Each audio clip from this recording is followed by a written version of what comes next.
The latch on the front door didn't catch unless the handle was pulled upward while turning the key. It was a physical habit Maya had memorized 3 years ago, a silent, 2-second resistance that she met with the weight of her shoulder. Inside, the air smelled of boiled cabbage and the damp, sweet rot of the floorboards beneath the washing machine. It was 6:14 p.m. Maya set her handbag on the small laminate bench in the entryway. The wood-look veneer was peeling at the corner, exposing a gray patch of compressed particle board that always caught the threads of her winter coats if she wasn't careful. She stood still for a moment, listening. In the living room, the television was playing a rerun of a daytime court show. The volume was high enough that the nasal drone of the television judge vibrated slightly through the drywall. Beneath that sound was the rhythmic, metallic sloshing of the washing machine on its final spin cycle. It was unbalanced again. The heavy thump, thump, thump of the drum vibrated through the soles of Maya's damp flats. She walked into the kitchen. The sink was full. 2 yellow plastic plates, a greasy frying pan with a ring of cold white lard hardened around the drain hole, and 3 coffee mugs, all Leo's. Maya looked at the pan. It was the heavy cast-iron one her grandmother had given her, the only kitchen item she had brought from her college apartment. It was supposed to be wiped clean, never soaked, never left with grease sitting in the basin. She stood before the sink, her hands hanging loosely at her sides. A calculation occurred in her mind, swift and entirely mechanical. To wash the pan now would take 4 minutes. It would require hot water, which would run the electric heater and trigger a passive-aggressive comment from her mother about the utility bill. To leave the pan would mean her mother would eventually wash it with harsh dish soap and a metal scrubby, ruining the seasoning she had spent months building up. Energy required to argue. High. Energy required to quietly scrub the iron with kosher salt and cold water. Low. Maya reached for the salt container behind the stove. "You're late," Helen said from the doorway. Maya didn't turn around. She poured a palmful of coarse salt into the pan. The dry crystals hissed against the hardened grease. "The bus was delayed at the bypass." "Well, your father's blood sugar was low, so I had to make him those pierogies from the freezer," Helen said, her voice carrying that thin, tremulous quality she used when she wanted to establish her daily exhaustion. She leaned against the door frame, her fingers actively picking at a loose thread on her cardigan. She didn't look at Maya. Her eyes were fixed on the salt container. "We saved you 2. They're on the plate under the paper towel." "Thank you," Maya said. "Leo has that interview tomorrow," Helen continued, her tone shifting to a light, performative casualness. "The one at the auto parts store. It's nearly 3 miles from the bus line. He's so nervous, poor thing. He didn't even sleep last night. I had to make him chamomile tea at 3 in the morning." Maya used a folded paper towel to work the salt into the iron. The grease turned gray, lifting from the black metal. "The auto parts store on 5th? "Yes." Helen shifted her weight. Her slippers scuffed against the yellowed linoleum. "It's a good opportunity, real growth potential. But he's just so worried about how he's going to get there. You know how his knees get when the humidity rises. Walking 3 miles in this damp." Maya didn't answer. She knew the auto parts store on 5th was next to a diner where Leo's friends spent their afternoons. She also knew the bus stopped exactly 4 blocks away, not 3 miles. She had taken that route herself for 2 years before she saved enough for her 15-year-old sedan. "I told him we'd figure something out," Helen said softly. She still wasn't looking at Maya. Her gaze had drifted to the window above the sink, where the condensation had gathered in heavy, fat drops that slid down the glass, leaving clean streaks through the grime. "Family is supposed to be a safety net, Maya. That's what I told him. Maya rinsed the pan under a thin stream of cold water. The iron was clean now, black and dull gleaming. She wiped it dry with a clean dish towel, then placed it on the back burner of the stove. "Is there any mail?" Maya asked, wiping her hands on her trousers. Helen's fingers stopped picking at her cardigan. She took a step back into the hallway, her body half hidden by the shadow of the doorframe. "Just the usual. Circulars, bill for the water." "Nothing else?" "No," Helen said.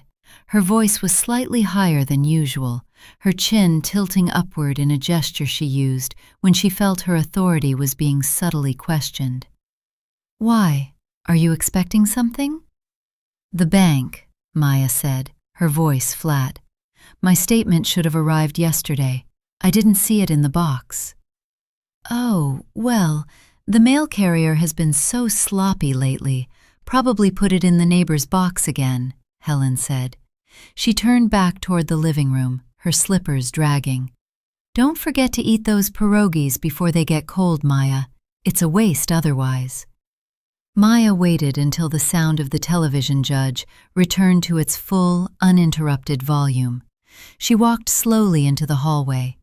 The mail sat on the small telephone table near the stairs, tucked beneath a stack of colorful coupons for a local pizza place that had closed 6 months ago.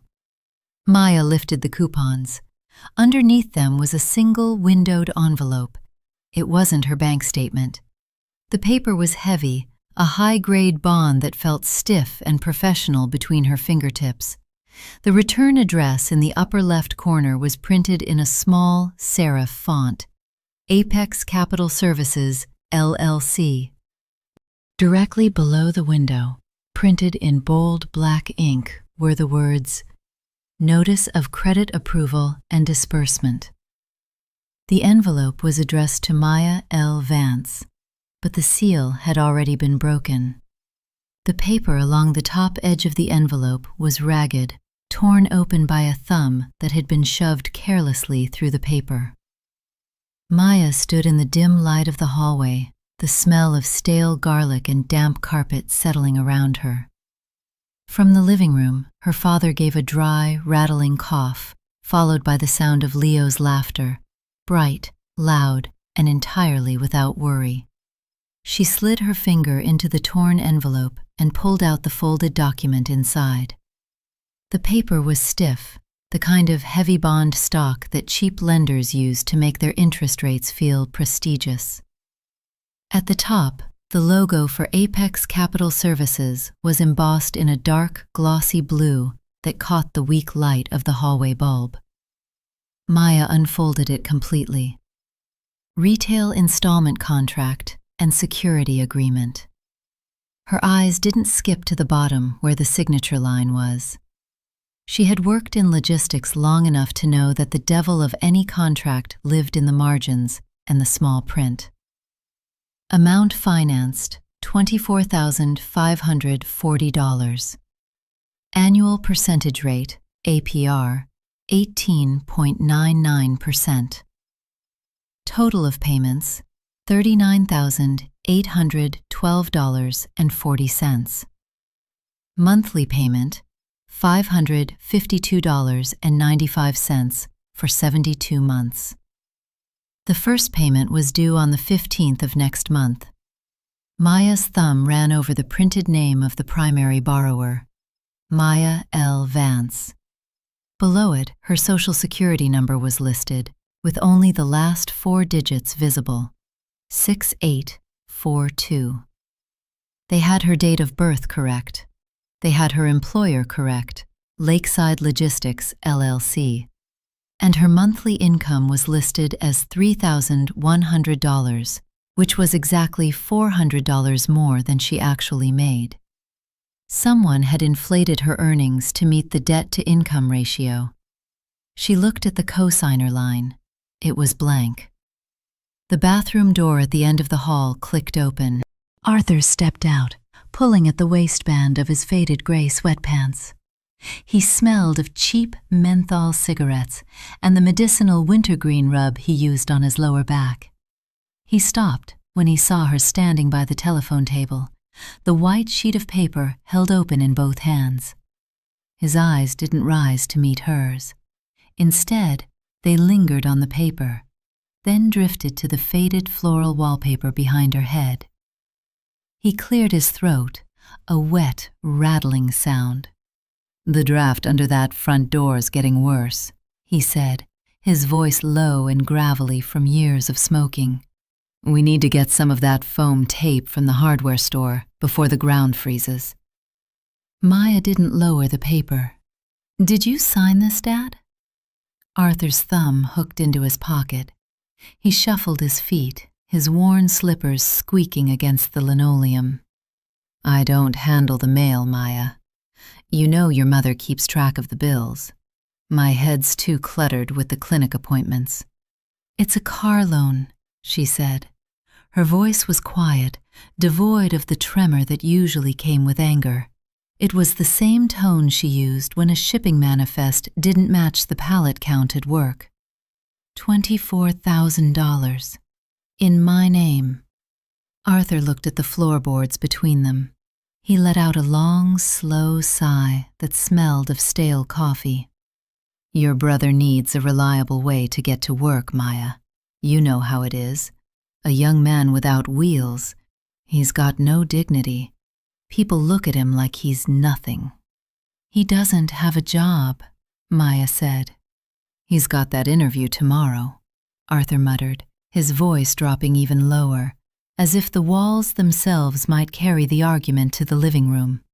"He's trying. We all have to help him try. He's family." "And my credit?" Arthur finally looked up, his eyes watery and pale in the dim hallway light. There was no malice in them, only a profound, heavy exhaustion that he used like a shield. "You've always been the strong one, Maya. You've got your head screwed on straight. You can handle things.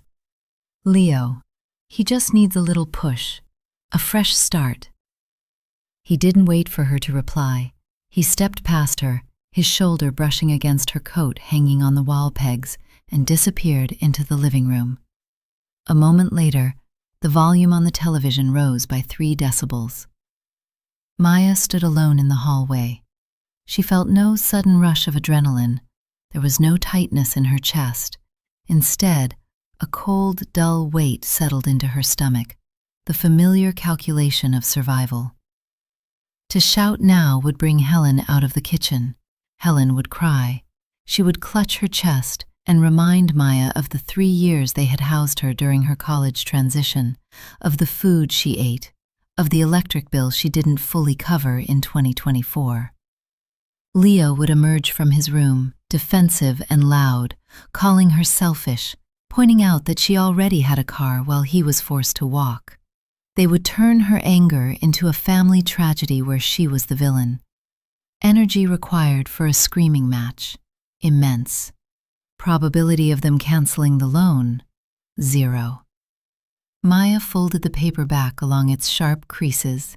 She slipped it into the inside pocket of her coat, then picked up her handbag and walked down the short hallway to her bedroom.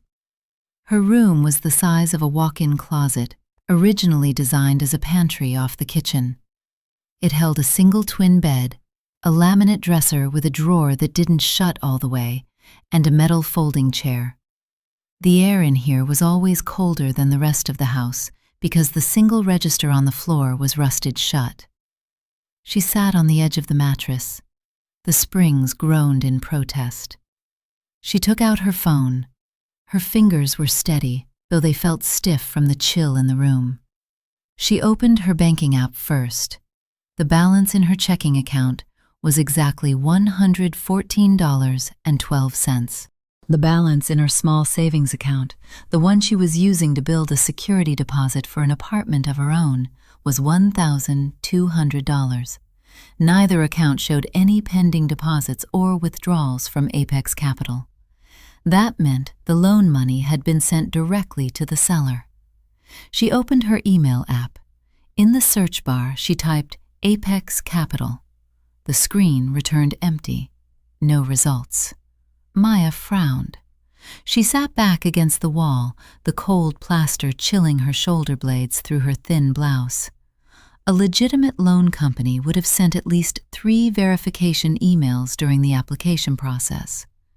She tapped on the settings icon in her email app, scrolling down to the filters and forwarding rules. There it was. A rule had been created on October 12th, 3 weeks ago. Any email containing the words Apex, loan, credit, apply, or inquiry was automatically forwarded to helenvance58@gmail.com and then immediately moved to the trash folder, marked as read. Maya looked at the email address. Helen didn't know how to set up an email filter. She still called Maya every time her phone went into Do Not Disturb mode. But Leo did. Leo spent his nights in his bedroom with the door locked, the blue light of his 3 monitors glowing under the gap in the frame until 4 in the morning. He had borrowed her phone last month to fix the Wi-Fi connection when the router had lagged. Maya's thumb hovered over the delete filter button. She stopped. If she deleted the filter now, Leo would get an alert or notice that the emails were no longer forwarding. They would know she had found the leak. They would scramble, hide the paperwork, or move the car wherever it was. She needed to see the car first. She needed to know exactly what they had bought, where it was parked, and whose name was on the registration. She closed her phone and put it back in her pocket. From the kitchen, the smell of burnt onions and reheated grease drifted under her bedroom door. "Maya!" Helen's voice called out, sharp and impatient over the hum of the refrigerator. "The pierogies are getting cold. If you're going to leave them there to rot, let me know so I can give them to your brother." Maya stood up, smoothed her trousers, and opened her door. "I'm coming," she said. The Formica kitchen table had a rhythmic wobble. Arthur had folded a piece of a corrugated cardboard shipping box and wedged it under the short leg, but over the months, the cardboard had compressed into a hard, greasy wafer, and the table had returned to its familiar 2-millimeter tilt. Maya sat down. The wood-patterned laminate on the tabletop was cold against her forearms. Before her lay a white paper plate holding 2 pierogies. The paper towel draped over them had gone translucent, soaked through with yellow canola oil that had hardened into a glossy, semi-solid ring. She lifted the paper towel. The pierogies were pale, their edges dry and curled upward like dead leaves. "They're potato and cheese," Helen said. She didn't turn around from the sink, where she was wiping down the grease guard behind the stove with a gray, sour-smelling rag. "Your favorite." "They're cold," Maya said, her voice even. "Well, if you'd been here when they were fresh, they wouldn't be," Helen retorted. Her tone wasn't sharp, but rather pitched in that soft, defensive whine she used to preemptively deflect blame. "I can't keep the kitchen open all night, Maya. I have my own legs to think about. My ankles are swollen to the size of grapefruits from standing since 4. Maya took a fork from the drawer beside her. The metal was cheap, thin enough to bend if she pressed too hard on a cold potato. She cut one of the pierogies in half. The filling inside was dry, a yellow lump that smelled faintly of onion powder and salt. She put a piece in her mouth. It was dense, doughy, and cold in the center. She chewed slowly, counting the movements of her jaw. 24. 25. The door to the basement squeaked open. Leo emerged, wearing a pair of dark gray fleece sweatpants that dragged under his heels, the cuffs frayed and damp from the basement floor. His hair was greasy, flattened on one side from where he had been lying down. He was holding a glass of chocolate milk, his thumb hooked over the rim so that the knuckle dipped into the liquid. He didn't look at Maya as he walked past her to the microwave. He set his glass down on the counter, right next to a green plastic bread box. Beside the bread box lay a set of keys. Maya's fork paused halfway to her plate. The keys were attached to a heavy black plastic fob with a silver logo in the center, the stylized, slanted H of a Hyundai. The plastic was entirely unscratched, the buttons for the lock and trunk release still white and crisp. A small yellow paper tag with a barcode and a handwritten number, 4892, was still attached to the metal ring by a plastic zip tie, a dealership tag. Leo noticed her gaze. With a quick, casual sweep of his hand, he reached for a loaf of white bread, his forearm blocking her view of the keys. When he pulled his arm back, his hand was empty, but the keys were gone, tucked into the deep pocket of his fleece sweatpants. "We're out of mustard," Leo said, his voice thick with sleep. He opened the refrigerator door and stared into the yellow light of the interior, his eyes moving over the half-empty jars of mayonnaise and sweet pickle relish. "There's some in the door, sweetie," Helen said, her voice instantly softening into a cooing, maternal warmth that she never used with Maya. "Behind the salad dressing, look closely." "There isn't," Leo grumbled, clinking jars together. "There's just the spicy brown stuff. I want the yellow kind." "I'll put it on the list," Helen said quickly. "Maya can grab some on her way home tomorrow. Can't you, Maya?"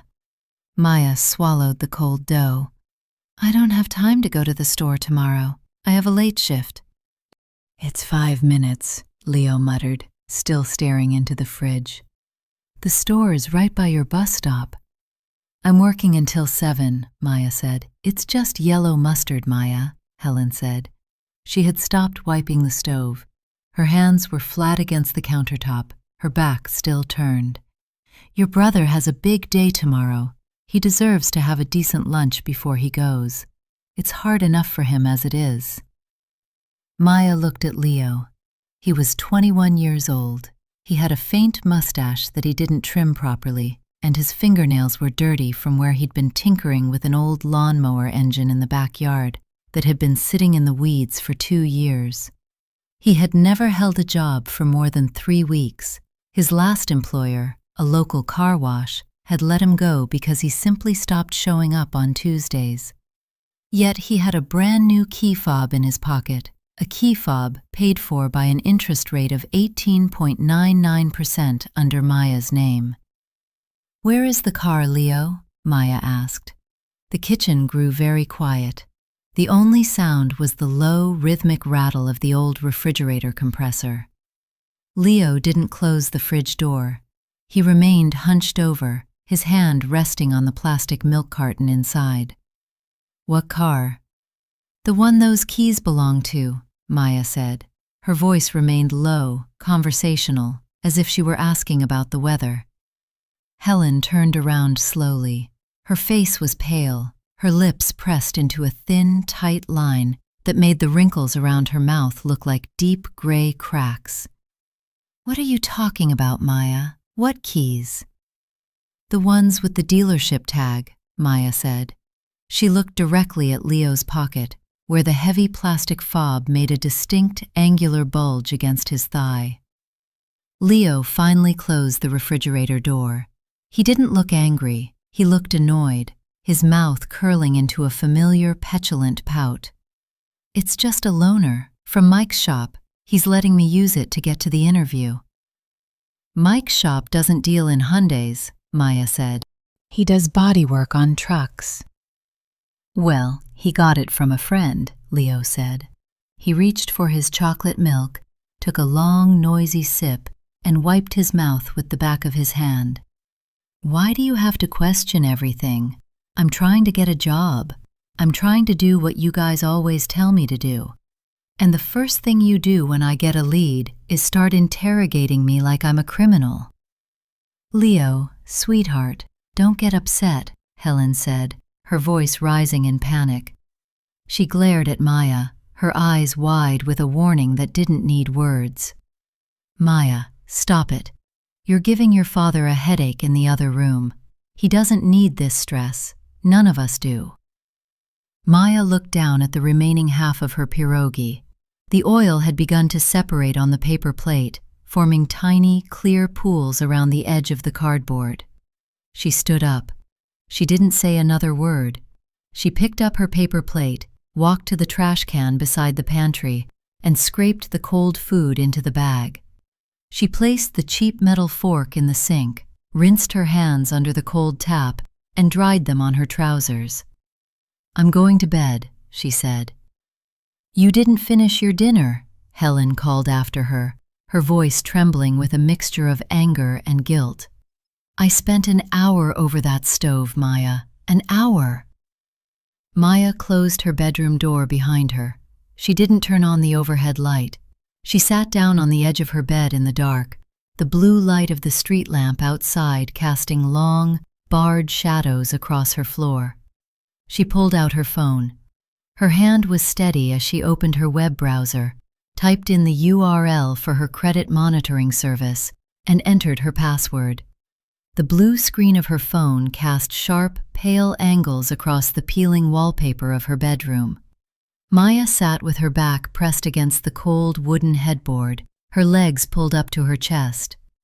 The draft from the window was a thin, steady needle of air pressing through the collar of her sweater. She opened her credit monitoring app. The face recognition circle spun for 3 seconds, its green light reflecting in her pupils before the dashboard loaded. 632. The number was printed in a dull, warning orange. 3 weeks ago, it had been 742. Maya had spent 4 years building that number, dollar by dollar, bill by bill. When she was 20, she had taken out a small secured credit card, keeping the utilization below 8%, paying the balance 5 days before the due date every single month. She had done it so she could eventually leave. She had done it so a landlord in a decent part of the city would look at her application and see someone reliable, someone who didn't live from one crisis to the next. Now, 110 points were gone, dissolved into the dark water of her family's desperate finances. She tapped the Credit Score Factors tab. New accounts, 1. Inquiries in the last 2 years, 4. She clicked on the inquiries. October 12th, Valley Hyundai, hard inquiry. October 13th, Credit Acceptance Corporation, hard inquiry. October 14th, Apex Capital Services, hard inquiry. They had shopped her name. They had taken her social security number and shopped it to 3 different subprime lenders until they found one greedy enough to accept the inflated income they had written on the application. Maya tapped the details of the Apex Capital account. Her eyes moved down the registration profile. Primary phone number, 555-0143. That wasn't her number. It was Helen's cell phone, the prepaid flip phone her mother kept charging on the kitchen counter, its plastic casing held together by a strip of black electrical tape. Primary email, helenvance58@gmail.com. They had completely severed her from the account's digital footprint. Any text message alerts for missed payments, any late notices, any calls from collection agents would go straight to Helen's phone. Maya would have remained entirely in the dark until the first charge-off hit her report, or until a process server showed up at her office. She leaned her head back against the headboard. The wood groaned softly. In her mind, she began to lay out the ledger. The security deposit on a 1-bedroom apartment in the suburbs was typically 1 month's rent plus a month of security, about $2,200. At her current savings rate of $150 a month, she was still 8 months away from escaping this house. If her credit remained at 632, no reputable landlord would accept her without a cosigner. And the only co-signers she had were currently sleeping in the rooms down the hall, using her identity as a personal line of credit. She was trapped, not by walls, but by a mathematical ceiling. A floorboard creaked in the hallway. It was a heavy, sliding sound, followed by the soft shuck shuck of fleece dragging along the floor. Leo. Maya turned off her phone screen. The room plunged into absolute darkness, save for the gray rectangle of the window. She sat perfectly still, her chin resting on her knees, listening to the house. The footsteps passed her door, heading toward the kitchen. The latch on the basement door gave a dull click. Then the stairs groaned as he went down. 3 minutes later, he came back up. This time, his steps were slower. He stopped right outside her room. Maya didn't move. She didn't breathe. Through the crack at the bottom of her door, she saw the shadow of his feet block the thin sliver of light from the hallway bulb. He stood there for what felt like a minute, his breathing heavy and slightly wet through his nose. Then he moved on, his bedroom door clicking shut at the far end of the hall. Maya slid off the bed. Her bare feet touched the floorboards. They were freezing, the old pine pulling the heat from her skin instantly. She walked to the window and looked down into the narrow gravel driveway. The space beside her sedan was still empty. The rusted pickup truck sat under its blue tarp, looking like a dead animal in the dark. They hadn't brought the car here yet.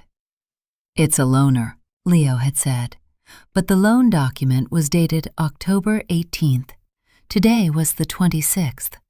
If the loan had been disbursed 8 days ago, the car was already sold. It was registered. It had a plate. If it wasn't in the driveway, it was parked somewhere else. She closed her eyes and visualized the neighborhood. 3 blocks down, behind the old lumber yard, was a gravel turnout where local teenagers parked their cars to avoid street sweepers. Or perhaps it was at Mike's shop, hidden behind the high chain-link fence topped with barbed wire. She looked at her phone again. 1:14 a.m. She opened her contacts and scrolled down to the letter M, Mike's Auto Body. She had his number because she had helped her father coordinate a bumper repair 2 years ago after Arthur had backed into a concrete post at the grocery store. Maya had paid the $300 deductible herself because her parents had claimed they would have to skip their prescriptions that month if she didn't.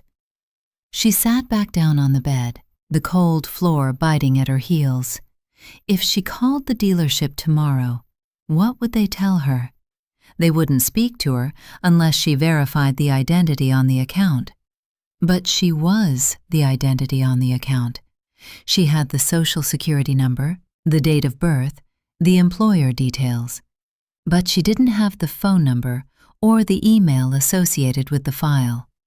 If she called, the representative would ask to send a verification code to the phone ending in 0143. The code would go to Helen's phone. Helen would see it. The trap would be blown before Maya even knew where the keys were. She needed to change the contact info on the account first, and to do that, she needed Helen's phone. Maya looked at the door. The hallway was silent now, save for the dull, rhythmic rattle of the refrigerator downstairs. She stood up, her fingers gripping the hem of her sweater. The second step from the top had a slight tilt to the left. If she placed her weight on the ball of her foot near the wall, the wood remained silent. If she stepped in the center, the old joist underneath would give a sharp, dry crack that sounded like a breaking twig in the quiet house. Maya wore 2 pairs of thick winter socks. The wool muffled the coarse texture of the floorboards as she descended into the darkness of the stairwell. The air grew colder as she neared the bottom. The hallway downstairs was a narrow throat of shadows, smelling of damp carpet and the lingering, greasy weight of the fried pierogies. She reached the kitchen entrance. The green LED clock on the microwave read 1:34 a.m. Its weak, artificial light cast a pale green square onto the yellowed linoleum floor. Maya stood in the doorway, her head tilted, listening. From the small bedroom off the living room, her father's snoring was a steady, heavy rattle, a wet, uneven rhythm that rose and fell behind the thin drywall. In the room directly above, Leo's television was off, but she could hear the low metallic hum of his computer's cooling fan vibrating through the ceiling panels. She took 3 slow steps into the kitchen. Her gaze was fixed on the counter beside the green plastic bread box. Helen's flip phone lay there, plugged into its charger. The charger cord was a cheap, generic replacement, its black rubber casing split near the jack to reveal a glint of copper wire wrapped in dirty white athletic tape. A tiny red charging light on the side of the phone pulsed slowly, like a dying ember. Maya reached out. Her fingers touched the greasy plastic of the phone's casing. Suddenly, the snoring in the downstairs bedroom stopped. The silence that followed was heavy, absolute, and immediate. Maya did not move. Her hand remained resting on the phone, her fingers lightly curled around its edge. Her mind began to count the seconds, her internal clock ticking with cool, mechanical precision. 1, 2, 3. In the bedroom, the bed springs gave a long, rusted groan as Arthur shifted his weight. A heavy sigh escaped his throat, followed by a dry, unproductive cough. He rolled over, his shoulder hitting the wall with a dull thud. Another 4 seconds of silence. Then the low, wet rattling of his breath resumed. Maya let out her breath through her nose, slow and silent. She gently pulled the charger cord from the bottom of the phone. The connector gave a tiny, metallic click, and the screen flickered to life, illuminating her face in a cold, low-resolution blue glow. The lock screen showed 1 notification. 1 missed call. Mike's auto. She slid the phone into the deep pocket of her wool cardigan, keeping her hand over it to prevent it from knocking against her thigh. She turned and retraced her steps. She climbed the stairs, keeping her weight close to the banister, avoiding the center of the steps. She did not look back until she was inside her bedroom, with the door clicked shut. She sat at her small laminate desk and opened her laptop. The machine was 7 years old, its hard drive spinning up with a high-pitched metallic whine that sounded incredibly loud in the small room. Maya pressed her left palm flat against the fan vent on the side of the keyboard, absorbing the vibration and muffling the sound with her own skin.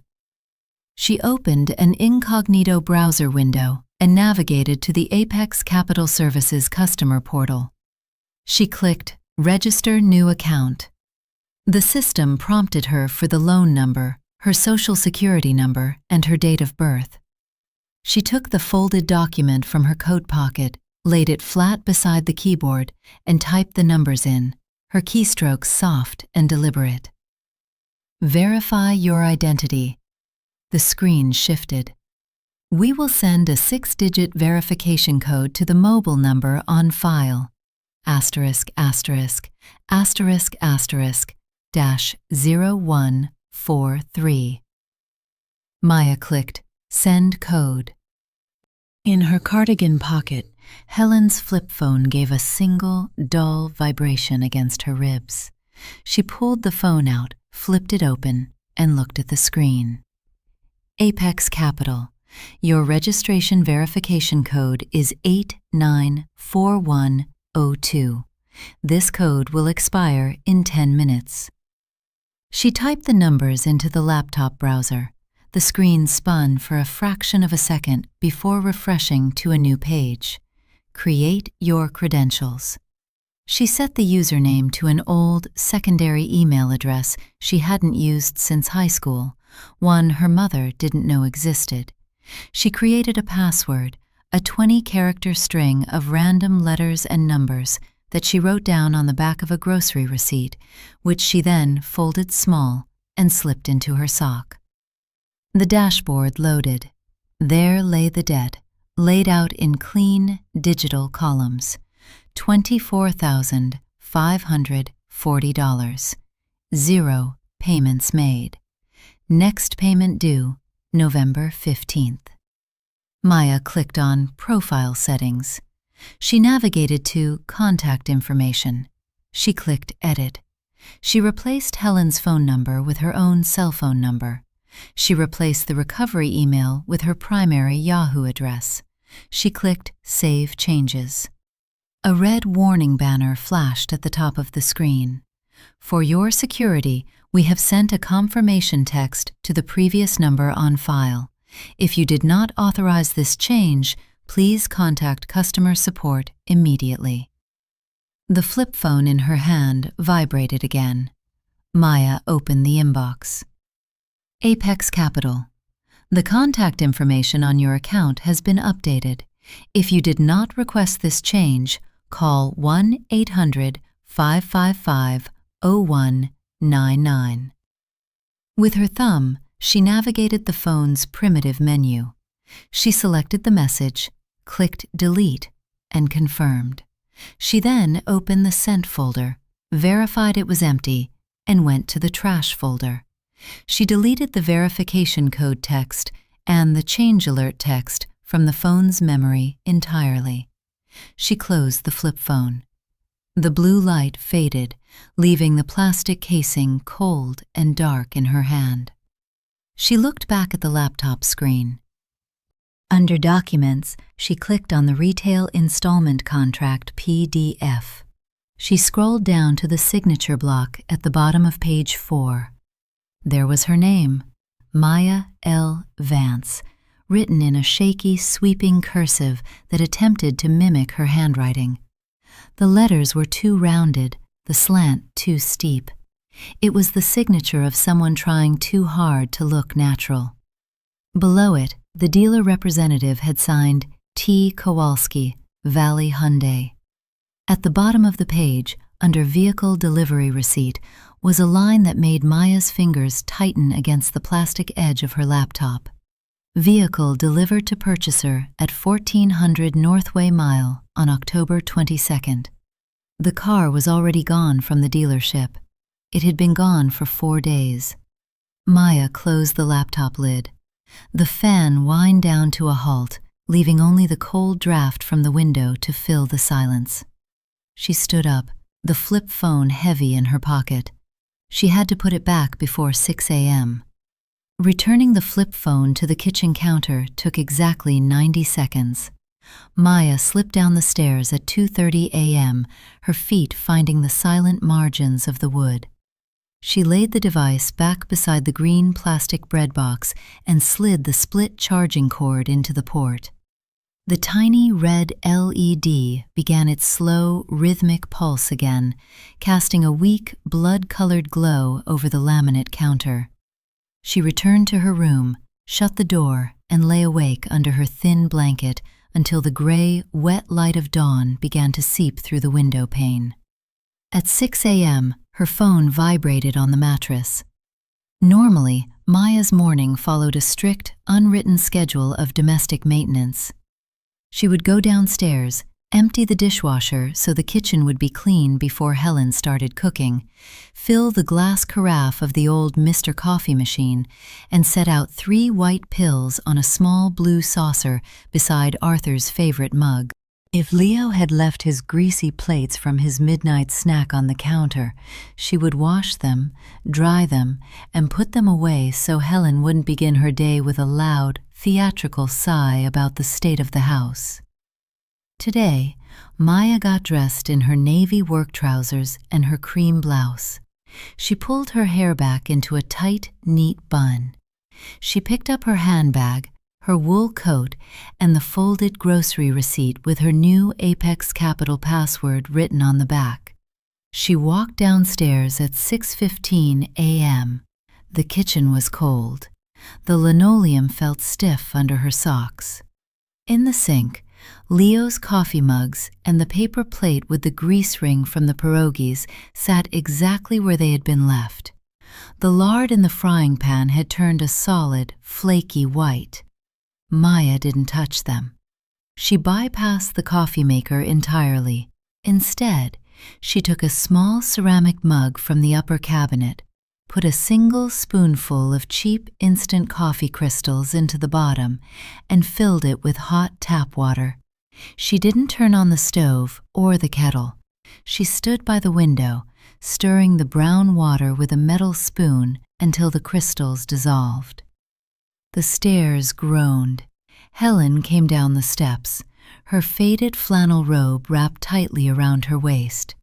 Her graying hair was held in place by a large plastic claw clip that was missing 2 prongs. She was squinting against the gray dawn light, her arms crossed over her chest. She walked directly to the counter, her hand automatically reaching for the Mr. Coffee machine. Her fingers hovered over the plastic switch. It was cold. The glass carafe was dry and empty. Helen stopped. She turned her head slowly, looking at Maya, who was standing by the window with her mug. "The coffee isn't made," Helen said. It wasn't a question, it was a statement of mild betrayal. "No," Maya said. She took a sip of her instant coffee. It was lukewarm and bitter, but she didn't grimace. "Well, your father's going to be up in 10 minutes, Helen said, her voice raspy and thin with morning congestion. "You know how his joints are when the rain comes in. He needs his coffee the second he sits down or he gets dizzy." "The coffee is in the pantry," Maya said. "The water is in the tap." Helen's eyebrows knitted together. She looked at the sink, her eyes lingering on the dirty dishes, then back to Maya. She seemed confused, as if she had walked into a room where the furniture had been rearranged by an inch. "Is something wrong with the machine?" "No." Helen let out a short nasal sigh and reached for the carafe. Her movements were louder than necessary, the glass clinking sharply against the metal spout of the sink as she filled it. "I don't know why you're being so difficult lately, Maya. We all have to live in this house together. A little cooperation doesn't hurt anyone." She set the carafe down and walked over to the bread box to retrieve her phone. She unplugged it, her thumb pressing the green button to wake the screen. She stared at it for a few seconds, her brow furrowing. "Did you touch my phone last night?" Helen asked. Maya set her mug down on the windowsill. "Why would I touch your phone?" "I don't know," Helen muttered, her eyes scanning the small screen. "The battery was completely dead yesterday afternoon, but now it's fully charged. And I thought I heard someone walking around down here around 2.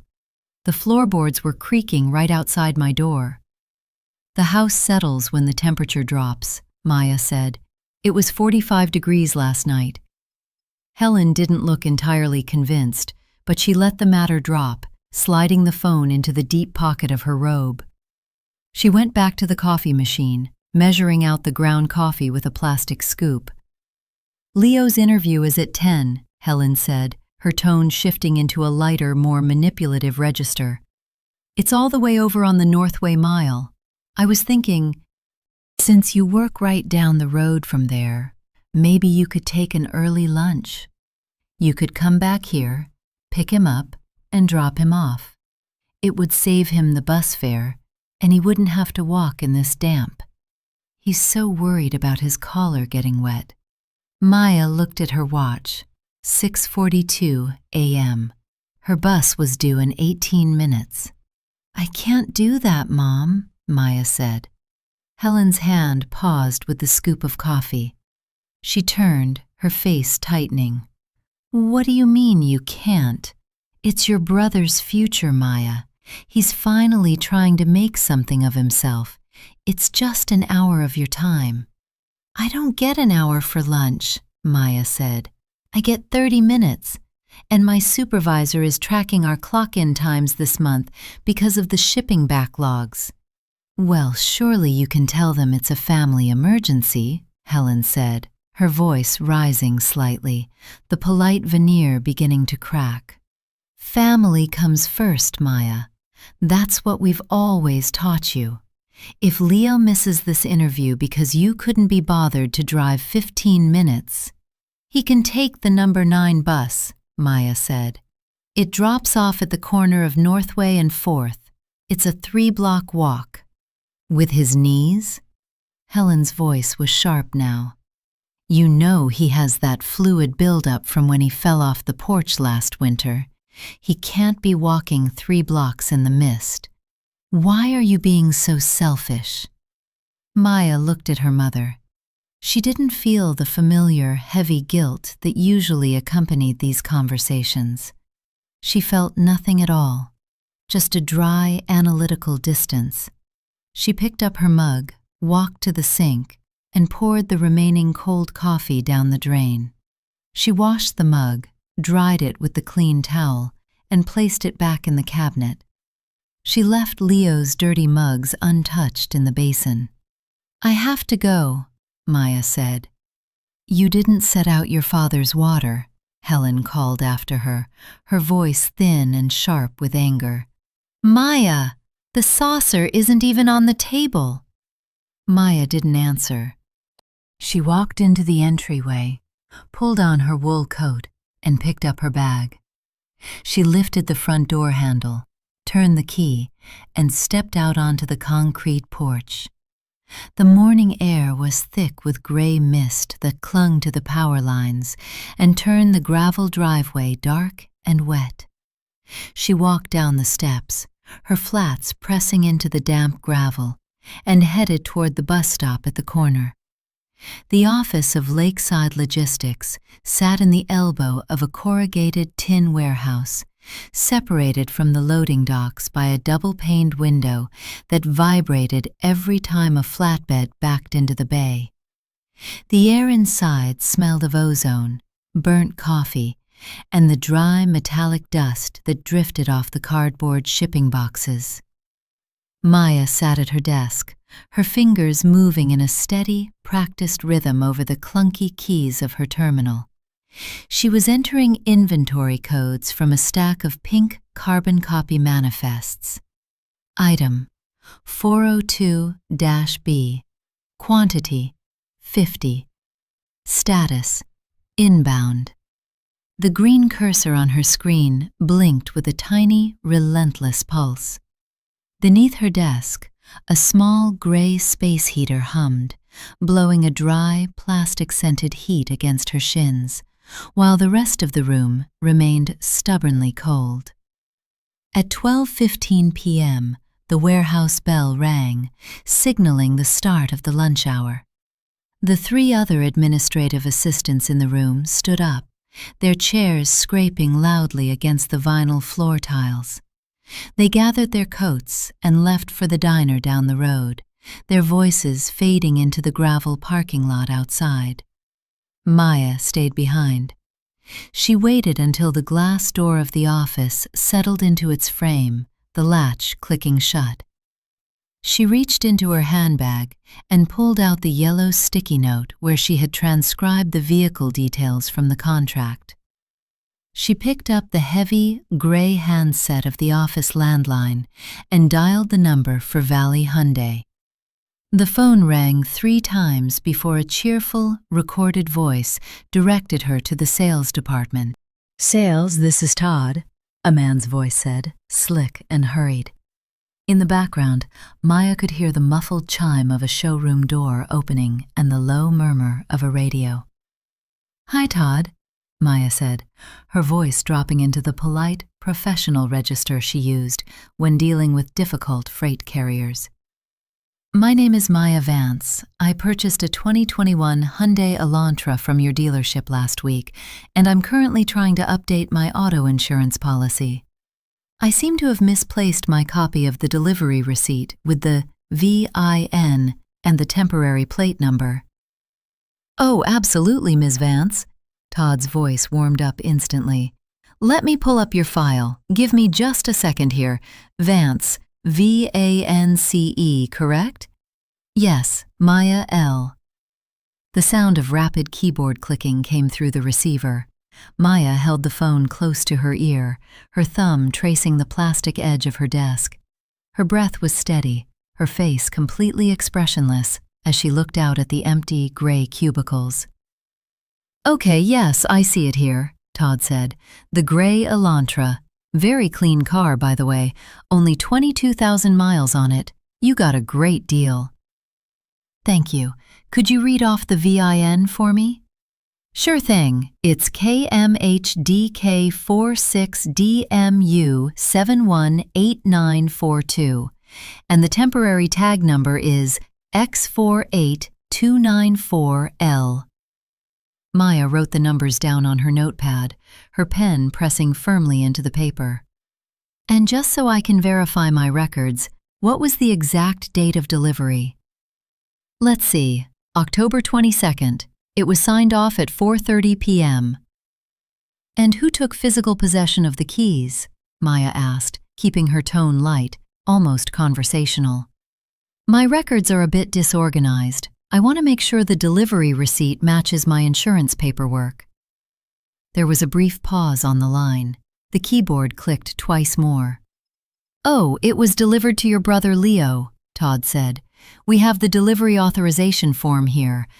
Your mother called in earlier that afternoon and explained that you were stuck at your logistics job and couldn't get away to sign, but that Leo was authorized to take the vehicle on your behalf.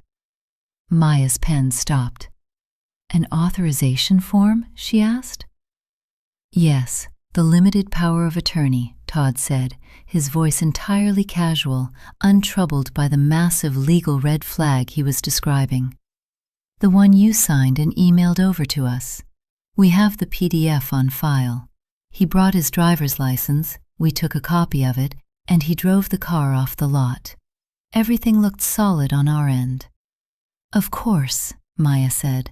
The power of attorney. I forgot we sent that. Yeah, no worries. We do it all the time when the primary buyer is working. It's a standard form. Is there anything else I can help you with, Ms. Vance? No, Maya said. That's everything. Thank you, Todd. Great. And hey, if you get that survey from Hyundai in your email, I'd really appreciate all tens. It keeps my manager happy. I'll keep that in mind, Maya said. She hung up the phone. The gray handset rattled slightly as she placed it back on the base. She sat in the quiet office, the space heater under her desk blowing its dry, hot air against her legs. She looked at the yellow notepad. VIN KMHDK 46D MU 718942. Temp tag X48294LLPOA. Limited power of attorney. She had never signed a power of attorney. She didn't even know what one looked like. That meant Leo hadn't just used her social security number to fill out an online loan application.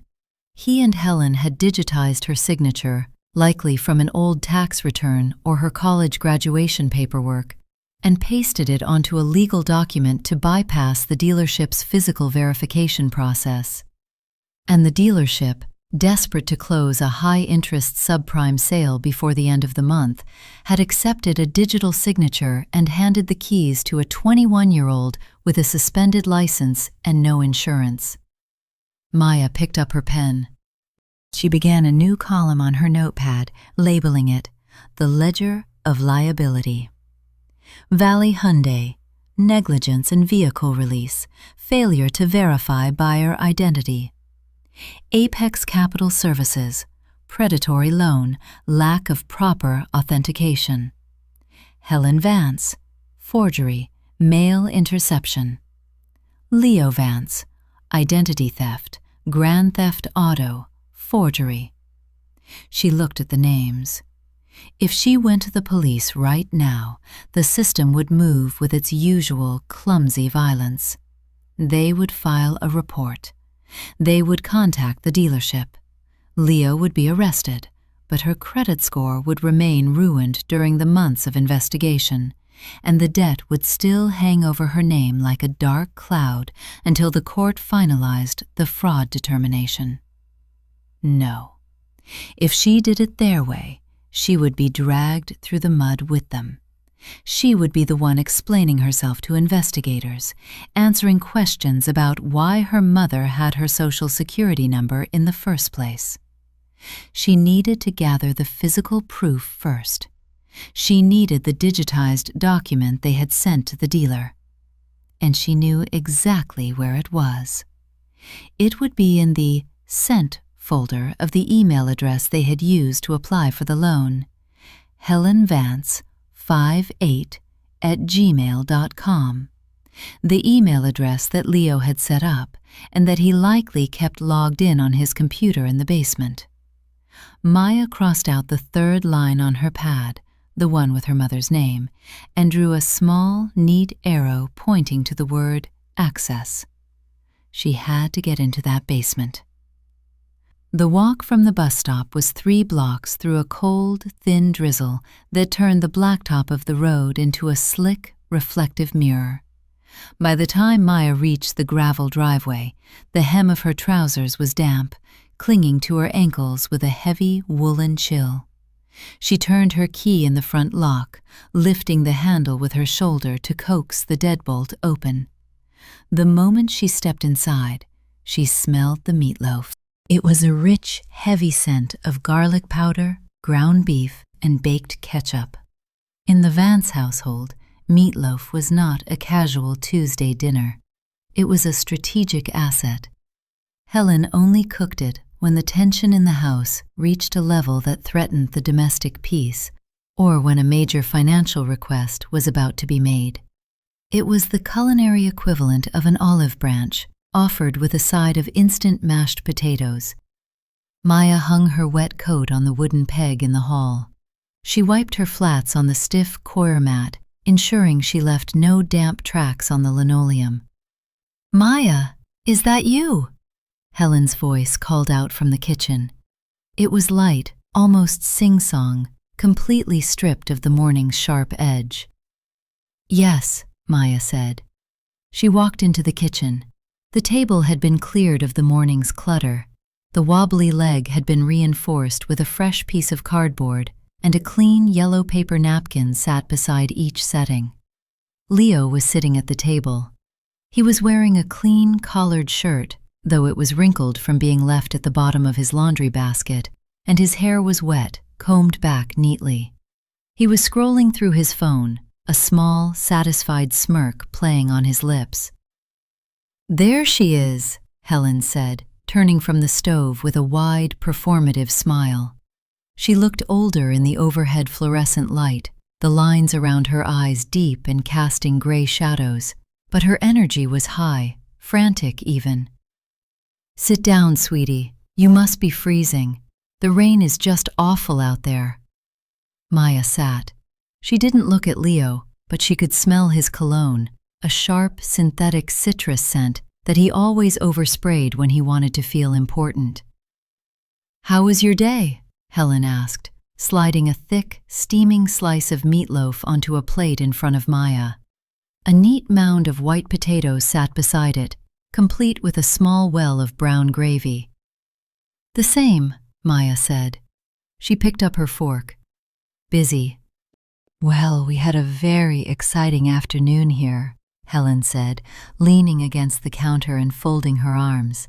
She looked at Leo, her face glowing with a pride that was almost painful to watch. "Go on, Leo. Tell your sister." Leo looked up from his phone, his smirk widening. He leaned back in his chair, his hands clasped behind his head. "The interview went perfect. The manager, Dan, said I was exactly the kind of guy they're looking for. Someone who knows about cars, someone who isn't afraid to talk to people." "He said he was a natural," Helen chimed in, her voice hushed with reverence. "A natural." "He's going to call me on Friday to finalize the schedule," Leo said. "Starting salary is $14.50 an hour, full-time." Maya chewed her meatloaf. It was hot, salty, and thick with breadcrumbs. She swallowed slowly. "That's good, Leo. Congratulations." "Yeah, well, it's about time things started going my way," Leo said. He lowered his arms, leaning forward on the table. His eyes locked onto hers, bright with a sudden calculating intensity. "But there's just one thing. To keep the job, I have to have my own transportation. They don't want guys relying on the bus. It's a reliability issue. Of course, Maya said. She kept her fork moving, cutting a small, precise square of potato. So, Mike helped me out, Leo continued, his voice dropping into a smooth, practiced cadence. He found me this really clean Elantra, barely any miles on it. The payments are practically nothing. But the dealership, they're being weird about the insurance. They won't let me drive it off the lot unless I have a full policy. Maya didn't look up from her plate. I see. We were thinking, Helen said, stepping forward and placing a hand on the back of Leo's chair. Her knuckles were red, her skin dry from the dishwater. Since you already have a policy with State Farm, Maya, it would be so much cheaper if we just added Leo's car to your account. Multi-car discount. Your father and I looked into it, and it saves almost $80 a month compared to him getting his own. My policy is a single-driver, clean record policy, Maya said, her voice flat, conversational. Adding a second vehicle with a driver who has a recent suspension would trigger a high-risk premium. My rate would double. But Leo's going to pay the difference, Helen said quickly, her hand reaching out to touch Maya's forearm. Her fingers were warm, slightly sticky with grease. The second he gets his first check on the 15th, he'll hand you the cash. Every single dime of it, Maya. I'll make sure of it. Maya looked at her mother's hand on her arm. The calculation was so simple, it was almost insulting. They had already bought the car. They had already forged her signature on the loan. Now they were stuck because they couldn't get the car registered or legally driven without an insurance binder that matched the primary borrower's name, Maya L. Vance. They couldn't get that binder without her consent, or without forging her signature on an insurance policy too. And forging an insurance policy was much harder to hide from the state database. They needed her to say yes to the insurance so they could finalize the theft of her identity. They were offering her meatloaf and promises of future cash to buy her compliance. I'll have to call my agent, Maya said. She didn't say no. She gave them a small, non-committal nod, keeping her eyes on her plate. He's out of the office until tomorrow morning. The relief in the kitchen was instantaneous, almost physical.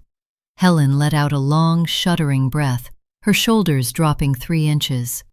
She patted Maya's arm before drawing her hand back. Oh, thank you, sweetie. I knew you'd understand. It's just a little boost to get him on his feet. Once he's earning, everything's going to change. You'll see. Leo smiled, his eyes returning to his phone. Yeah, thanks, Maya. I'll make sure to get you the VIN and stuff later. I already have it, Maya said. Leo's thumb froze on the screen. He looked up, his eyes narrowing slightly. What? The VIN, Maya said, her voice entirely calm as she met his gaze. You left the key fob on the counter this morning. The dealer tag was still attached. I took a photo of it so I could give it to my agent. Leo stared at her for 2 long seconds. The smugness had vanished from his face, replaced by a sudden, sharp wariness. He looked at Helen, then back to Maya. Right, he said slowly, his voice losing some of its oily warmth. Yeah, good thinking. Maya stood up, carrying her half-empty plate to the sink. I'm going to take the laundry down to the basement, she said, her back to them. My work slacks need to be washed for tomorrow. Oh, let me do that, sweetie, Helen said, her voice dripping with her newly purchased gratitude. You've had such a long day. No, Maya said, turning the cold tap on to rinse her plate. I have a specific way I like to dry them. If they go in the dryer on high heat, the seams shrink. She didn't wait for a response. She walked out of the kitchen, her heart beating with a slow, steady rhythm. The basement stairs were concrete, painted a chipping battleship gray that had worn down to the bare, dusty stone in the center of each step.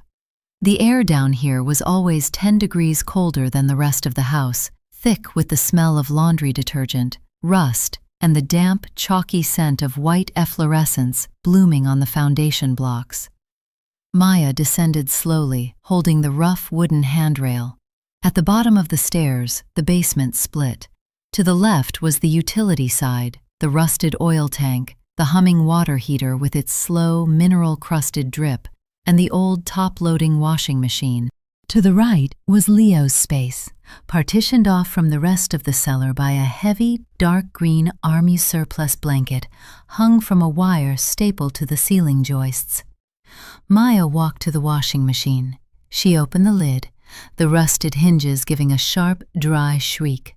She tossed her navy work slacks into the porcelain tub, followed by a single cup of generic blue-tinted liquid detergent. She turned the plastic dial, clack, clack, clack, and pulled it out. The machine groaned, and then the sound of rushing water filled the small space, a heavy, splashing hiss that echoed off the bare concrete walls. This was her cover. The water would run for exactly 7 minutes before the agitator started its rhythmic, heavy thumping. Maya turned toward the green blanket. She reached out and parted the stiff wool. Leo's room was a cavern of stale, humid air that smelled of old socks, cheap vape juice, and the damp, sweet rot of the basement carpet. A single, bare bulb hung from a wire in the center of the ceiling, unlit. The only illumination came from the triple monitor setup on his desk, their static, rainbow LEDs casting a surreal, pulsing glow across the unmade twin mattress on the floor. His desk was a hollow core door laid across 2 black plastic sawhorses. It was cluttered with empty blue Gatorade bottles, crumpled bags of potato chips, and a small pile of dirty cotton swabs. Maya didn't look at the computer screens. She knew they would be locked, and attempting to guess his password would only waste her 7 minutes. Instead, she let her eyes scan the clutter on the desk. Beside a half-empty plastic tub of pre-workout powder sat a thick, white cardboard folder. It was pristine, entirely free of the greasy film that covered the rest of the desk. Printed on the front in silver ink was the logo for Valley Hyundai. Maya stepped closer. Her movements were silent, her flats absorbing any sound on the thin carpet. She picked up the folder. Inside, the documents were arranged in neat chronological order, held down by a black plastic clip. The first document was the limited power of attorney. Maya turned her phone screen on, ensuring the flash was turned off. She held the phone steady, framing the paper in the lens. Click. She flipped to the next page. It was a photocopy of her own driver's license. It was the old license, the one she had lost from her wallet 18 months ago, during the week Leo had helped her move her dresser into her new room. She had spent $45 on a replacement, assuming she had simply dropped it in the parking lot at work. Now, she looked at the clean, black and white photocopy of her face. Beside it, on the same sheet of paper, was a copy of her signature, enlarged by 200%. Click. Beneath the photocopy was a yellow legal pad. Maya lifted the cardboard divider to look at it. The top sheet of the pad was covered in handwriting. It was a practice sheet. Someone, Leo, had written her name over and over again in pencil. Maya Vance, Maya L. Vance, Maya Vance. The first dozen attempts were shaky, the M too tall, the V too sharp. But as her eyes moved down the page, the handwriting grew smoother, more confident. The pencil lines became darker, pressed deep into the yellow paper, until they mimicked the exact blocky sweep of her actual signature. Near the bottom, there was a neat, small circle drawn around one of the attempts, with the word "yes" written beside it in small, hurried print. Maya felt no anger. She felt only a cold, clinical confirmation of her hypothesis. She positioned her phone directly over the yellow legal pad, ensuring the light from the monitors illuminated the pencil marks clearly. Click. She turned the page of the legal pad. Beneath it was a printed copy of her tax return from 2024, the one she had filed online and kept in her digital records, but had printed out once to verify her deductions.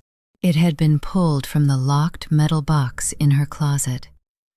The lock on that box was a simple 3-dial combination. She had set it to her birth year, 2002. It had taken him less than 10 seconds to guess it.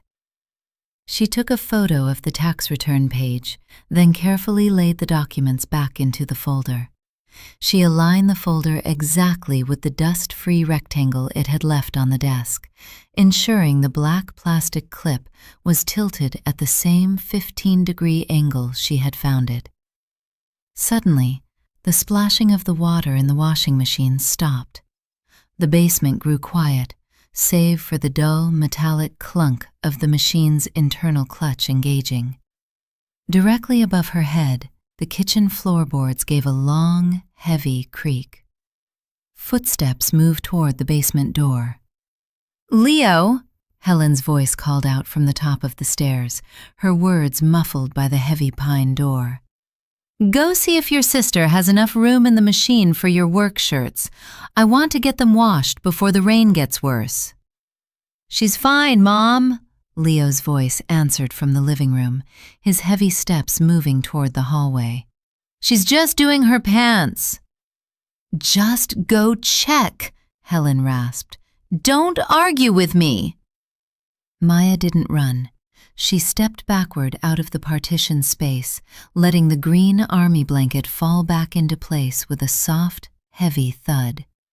She stood by the washing machine, her hands resting on the vibration of the metal casing as the agitator began its slow, rhythmic chunk, chunk, chunk. The door at the top of the stairs creaked open.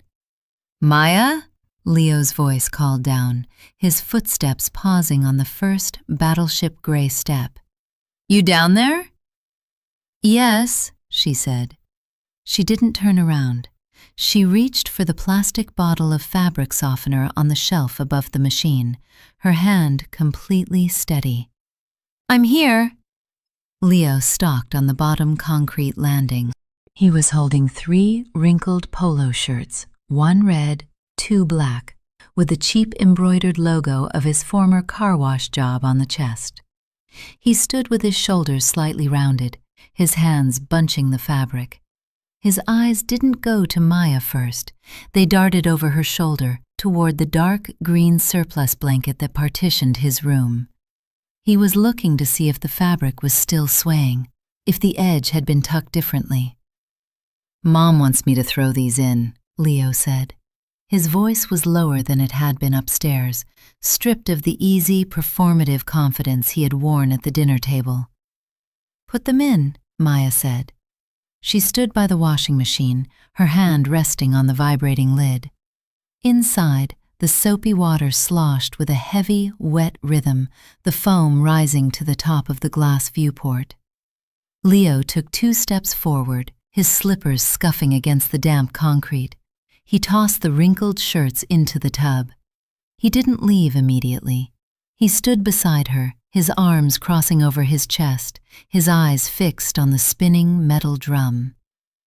"You're being really quiet tonight," he said. Maya reached for the plastic bottle of fabric softener, her movements deliberate.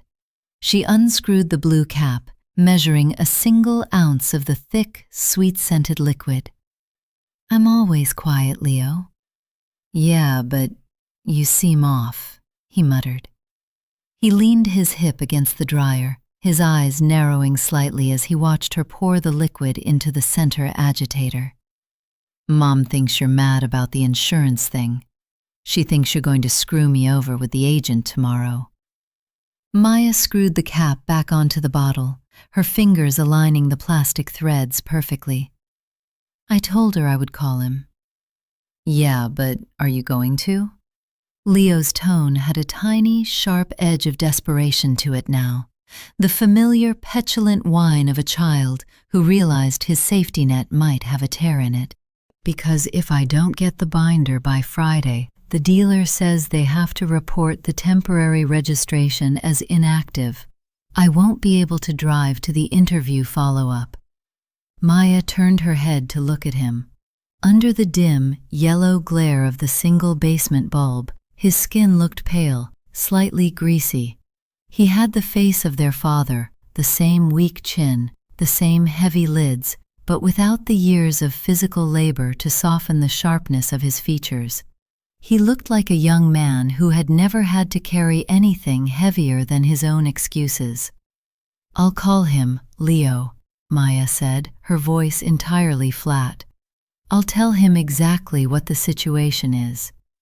Leo stared at her for a long second, searching her face for some sign of anger, some leverage he could use to start an argument and make himself the victim. But there was nothing. Her face was a blank, gray wall.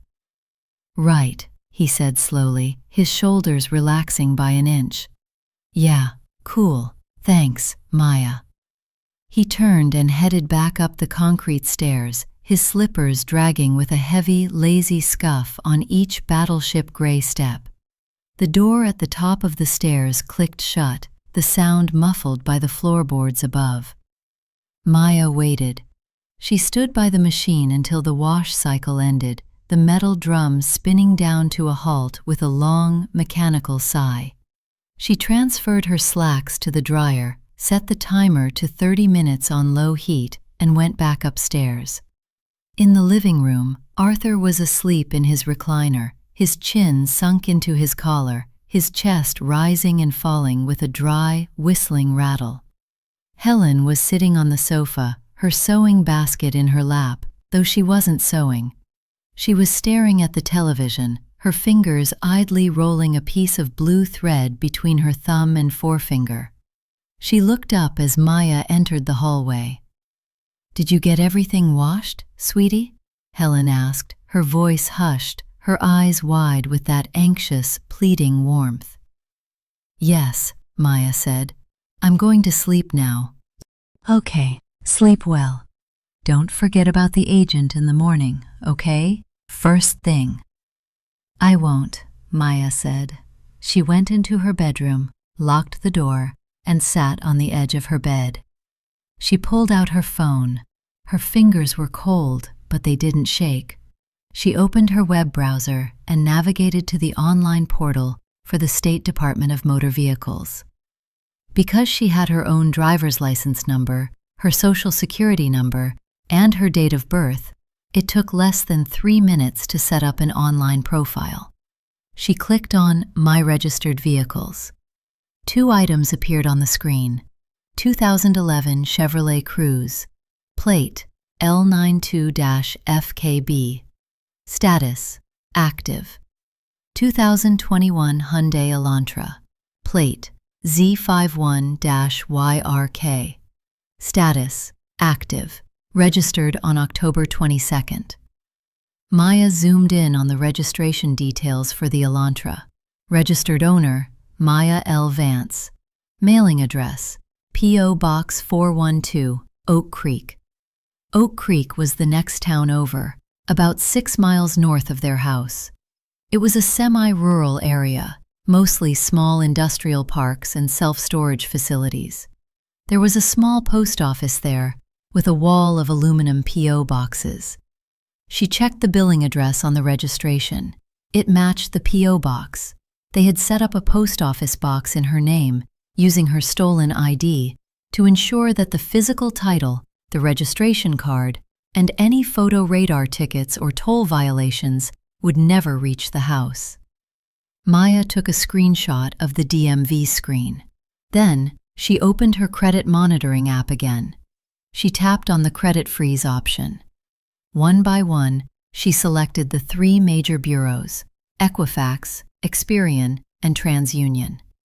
She entered her personal information, answered the security questions, including one about the P.O. box in Oak Creek, which she selected from the multiple choice list, and clicked Confirm. At 11:42 p.m., Her credit was officially frozen. No new loans could be opened. No credit cards could be issued. No inquiries could be made. The digital border around her identity was sealed, locked from the inside. She laid her phone on the mattress beside her.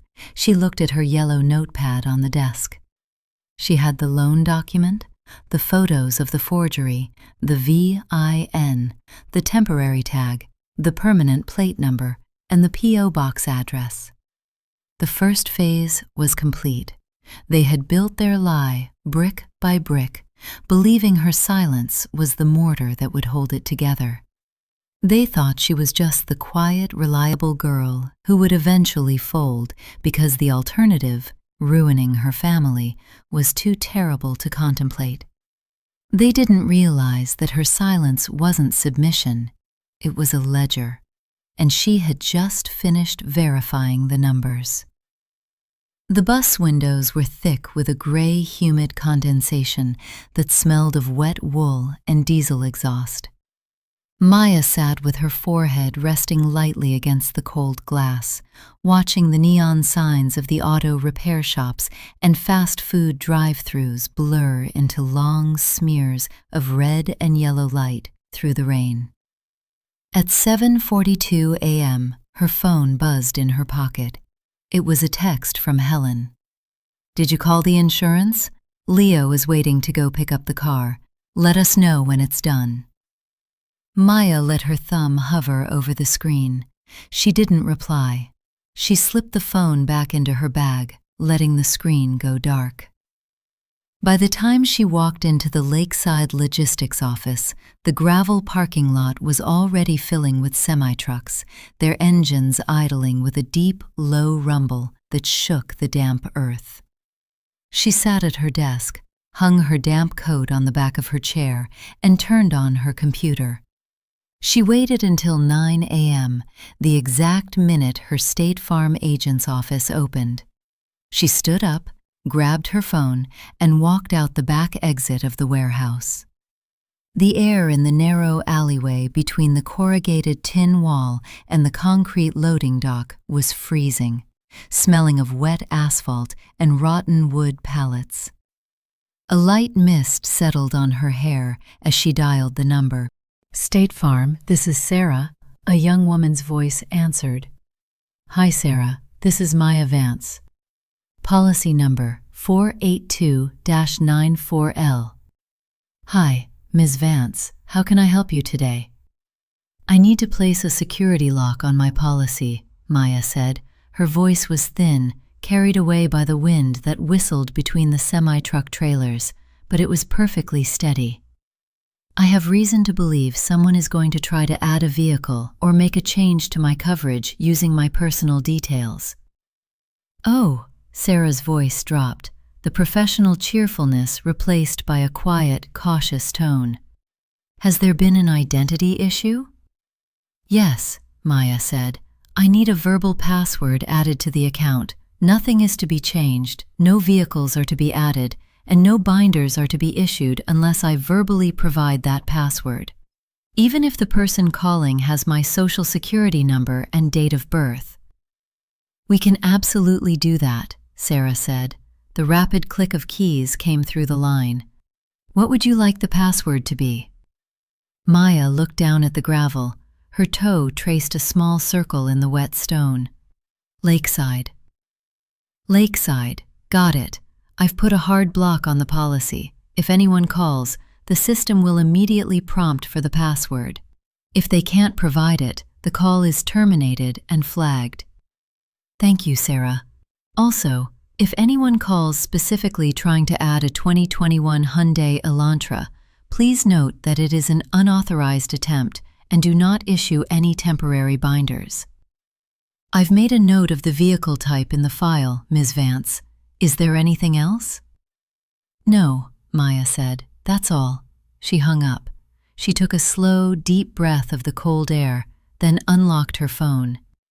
She opened the text thread with her mother. "Spoke to the agent," she wrote. "Because of Leo's past suspension, the underwriting department has to manually review the request to add another vehicle." They said the high-risk block won't clear until Monday morning at the earliest. She hit send. The stall was perfect. It was a language her mother understood, the dry, faceless obstruction of bureaucratic red tape. Helen wouldn't question it because she already viewed the world as a series of unfair hurdles designed to keep Leo from succeeding. She would be angry. She would sigh. But she wouldn't suspect Maya of active sabotage. She would just blame the insurance company. It bought Maya 72 hours. She walked back inside, her shoes squeaking on the vinyl tile of the office floor. She sat at her desk, cleared the first stack of shipping manifests, and then opened a new tab on her browser. She navigated to identitytheft.gov, the official portal run by the Federal Trade Commission. This was the core of the silent preparation. Under federal law, a completed FTC identity theft report was a powerful legal instrument. It was a formal affidavit signed under penalty of perjury that established a separation between a consumer and a fraudulent debt. Once filed, it could be used to legally compel credit bureaus to block the fraudulent trade lines within 4 business days, and it would force Apex Capital Services to cease all collection activity. But it was a hammer that, once dropped, could not be recalled. Maya clicked Get Started. She began filling out the fields.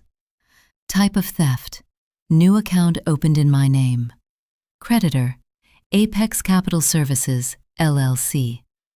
Account number: 489204A. Balance: $24,540. She scrolled down to the suspect information section. Do you know who opened this account without your permission? She hovered her cursor over the Yes button. Her finger rested lightly on the plastic mouse. If she clicked Yes, the system would require her to enter the names, addresses, and relationships of the suspects. The FTC would automatically route the completed report to the local police department in her jurisdiction. An investigator would be assigned. They would visit the house. They would look for the car. And because she had already photographed the practice signature sheets and her old driver's license in Leo's desk, the evidence of forgery would be absolute. There would be no plea deals, no family discussions, no excuses about dignity or fresh starts. She clicked Yes. She typed Leo Vance, brother. She typed Helen Vance, mother. She didn't submit the form. She saved it as a draft, her eyes fixed on the green Save Confirmation at the top of the screen.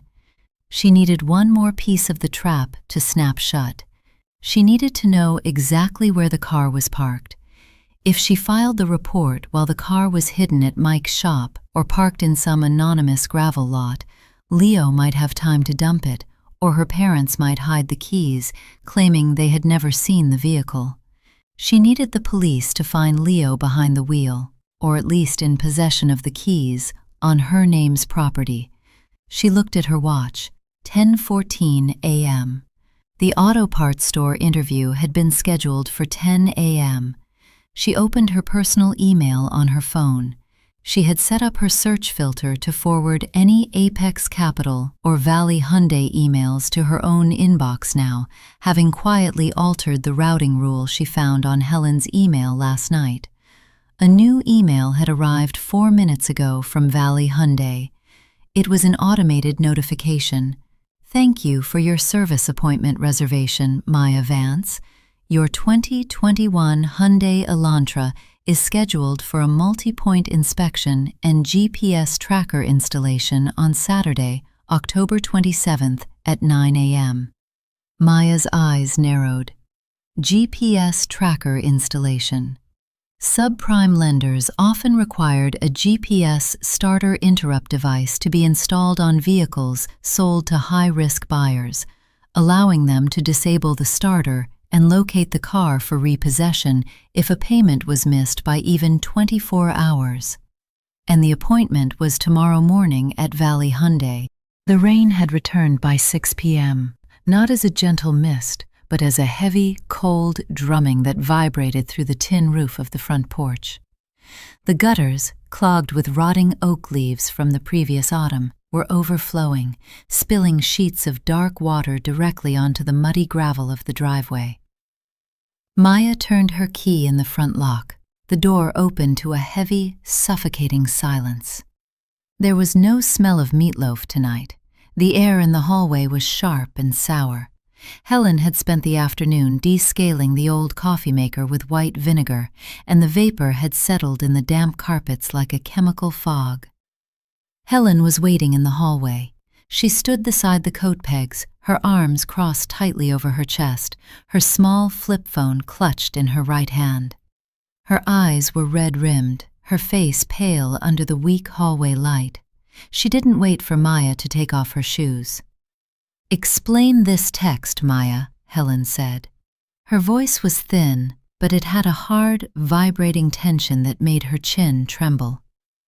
"What do you mean underwriting has a block? Can't you just call them back? Tell them it's an emergency?" Maya unbuttoned her wool coat, her fingers moving systematically from the collar to the hem. "I told you, Mom. The system flagged Leo's past suspension. State Farm uses an automated risk assessment program. Once a flag is raised, the local agent can't bypass it. It goes to the corporate office in Bloomington." "But he paid the $60. Helen's voice rose, her hands clenching into fists. "We went to the registry. I have the pink receipt in my dresser. Why is some computer in Illinois telling us what we can do in our own family?" Maya hung her coat on the wooden peg. She leaned against the wall to slide off her damp flats, her movements slow and deliberate. "Because in the eyes of the law, Leo is a high-risk driver. Adding him to my policy means they have to run a full manual audit of the account. They'll verify our home address, our household income, and the garaging location of both vehicles." She paused, looking directly into her mother's eyes. "An audit means they'll check the signatures on all the registration files," Maya added, her voice dropping into a quiet, icy whisper. "They'll compare them to my signature on file from my college account." Helen's mouth opened slightly. The anger seemed to drain from her face, leaving her jaw slack. She looked down at the coir mat, her fingers idly tapping against the plastic casing of her phone. She knew that if an underwriting auditor looked too closely at the Valley Hyundai paperwork, the entire fragile house of cards would collapse before the first payment was even due. "So, we just wait?" Helen asked, her voice dropping into a defeated murmur. "Until Monday?" "Yes," Maya said, walking past her into the kitchen. Leo was sitting at the wobbly table. He hadn't combed his hair, and his gray hoodie was stained with grease at the elbows. He was staring at his phone, his thumb flicking violently across the screen, his left knee bouncing up and down with a rapid, nervous energy that made the cereal box cardboard under the table leg hum. "This is complete bullshit," Leo snarled, not looking up.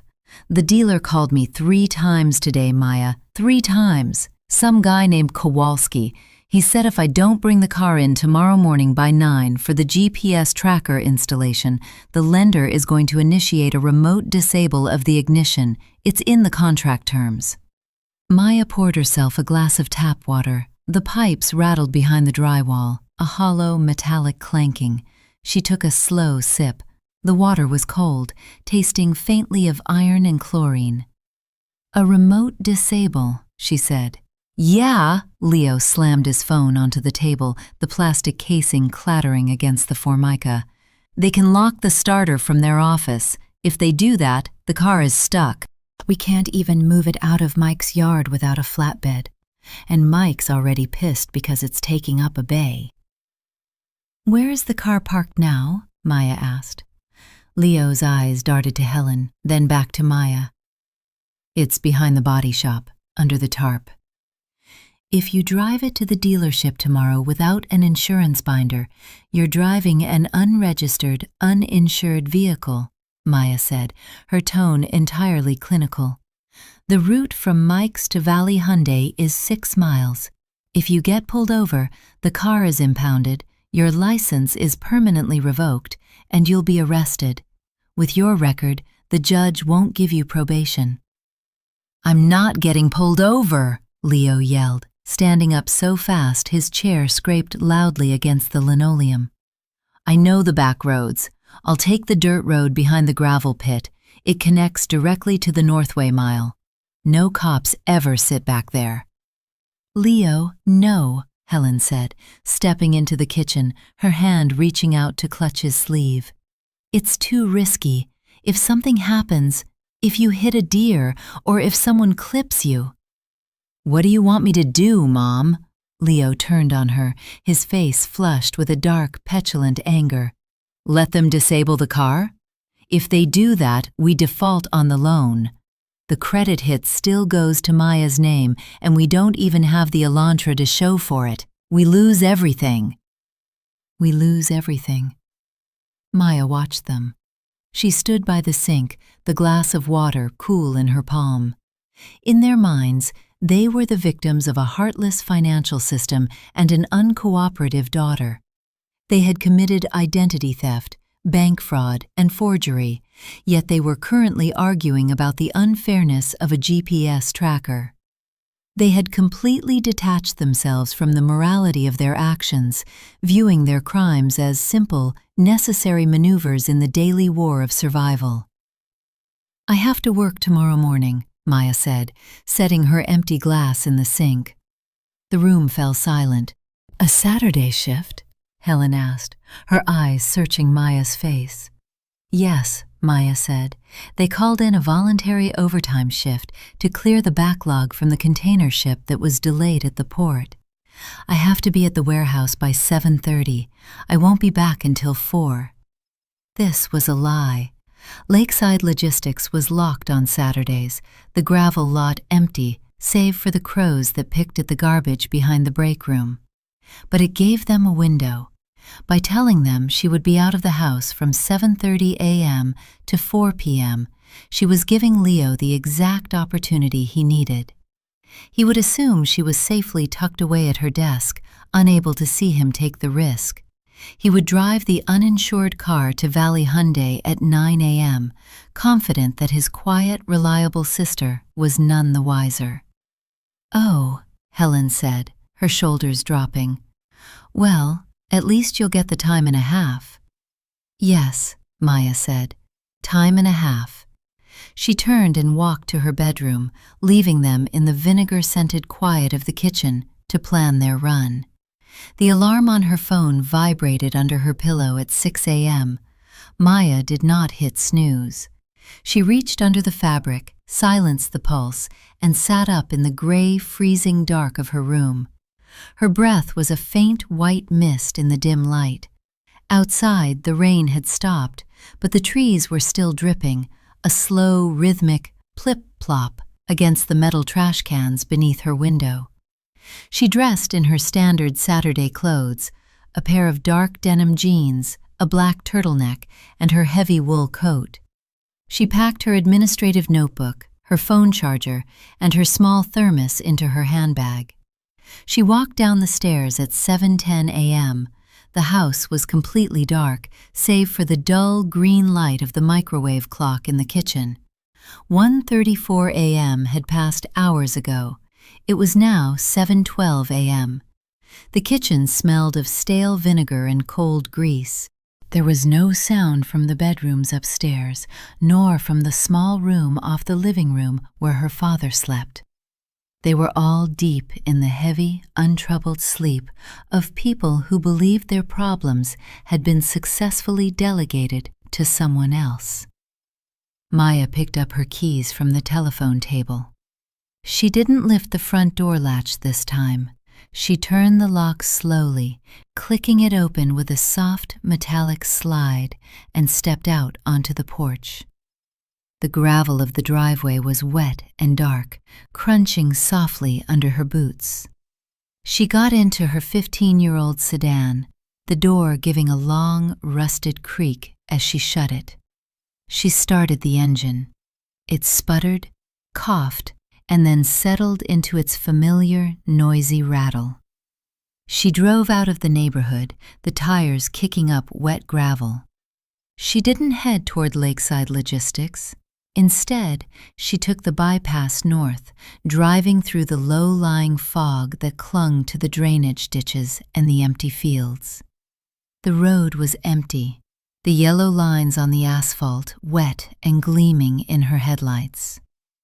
At 7:45 a.m., she pulled into the parking lot of a closed agricultural supply store on the Northway Mile. The store sat directly across the 4-lane highway from Valley Hyundai.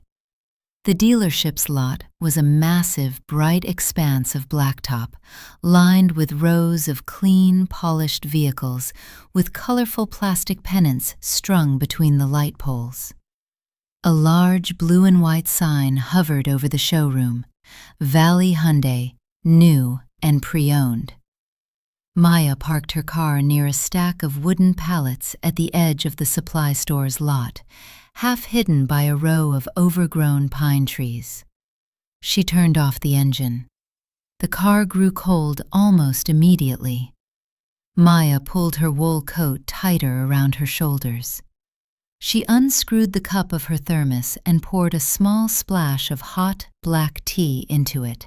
She held the plastic cup in both hands, letting the steam rise to warm her chin, her eyes fixed on the glass entrance of the dealership's service bay across the street. The service bay doors were still closed. Inside the showroom, a single cleaning lady was pushing a gray mop bucket across the polished white tile floor. At 8:30 a.m., the first employee arrived. A young man in a blue polo shirt unlocked the side door of the service department and pulled a lever on the wall. The massive sectional glass bay door groaned, sliding upward to reveal the brightly lit interior of the service lane. Maya set her empty teacup in the cup holder. She pulled her phone from her pocket. She opened her browser and logged into the FTC identity theft portal. The draft of her report was exactly as she had left it. She scrolled down to the Sign and Submit button at the bottom of the screen. She did not click it yet. At 8:48 a.m., a gray car turned off the highway and into the dealership's entrance. Maya's eyes narrowed. It was a 2021 Hyundai Elantra. The dark gray paint was clean, catching the weak morning light. It had no front license plate, only a cardboard temporary tag taped inside the rear window. X48294L. The car drove slowly, almost timidly, turning toward the open service bay. It stopped just outside the glass door. For 30 seconds, the car sat idling, its exhaust forming a light white plume in the cold air.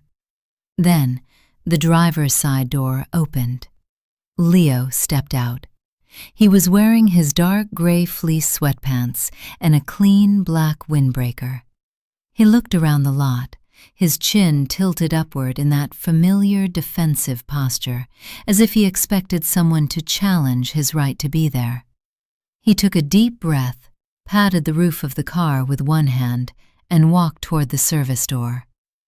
Maya raised her phone. She aligned the camera lens, zooming in across the 4 lanes of the highway. The image on her screen was sharp, the high-resolution lens capturing the temporary tag on the car, the dealership sign in the background, and Leo's face as he reached for the glass door handle of the service bay. Click. She took 3 more photos, one of him speaking to the service advisor in the blue polo, one of him handing over the key fob, and one of the service advisor walking toward the driver's side door of the Elantra. She saved the photos to her secure cloud drive. Then she opened the browser window. Her thumb hovered over the green Submit Report button on the FTC website. By clicking this button, she was entering her statement into the federal database. the system would automatically generate an official identity theft affidavit. It would flag her Social Security number across all 3 credit bureaus within seconds, and it would trigger a notification to the local county sheriff's department. She looked across the street. Leo was standing inside the service lane, hands in his pockets, watching the technician drive the gray Elantra onto the hydraulic lift for the GPS tracker installation. He looked happy.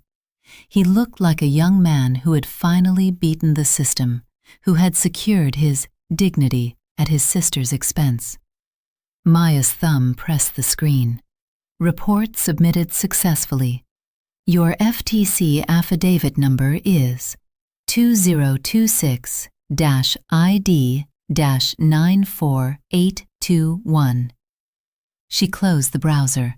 She opened her contacts, scrolled down to the police department's non-emergency dispatch number, and pressed call. The phone rang twice. "County Dispatch, this is Officer Miller," a woman's voice said. "Hi, Officer Miller," Maya said.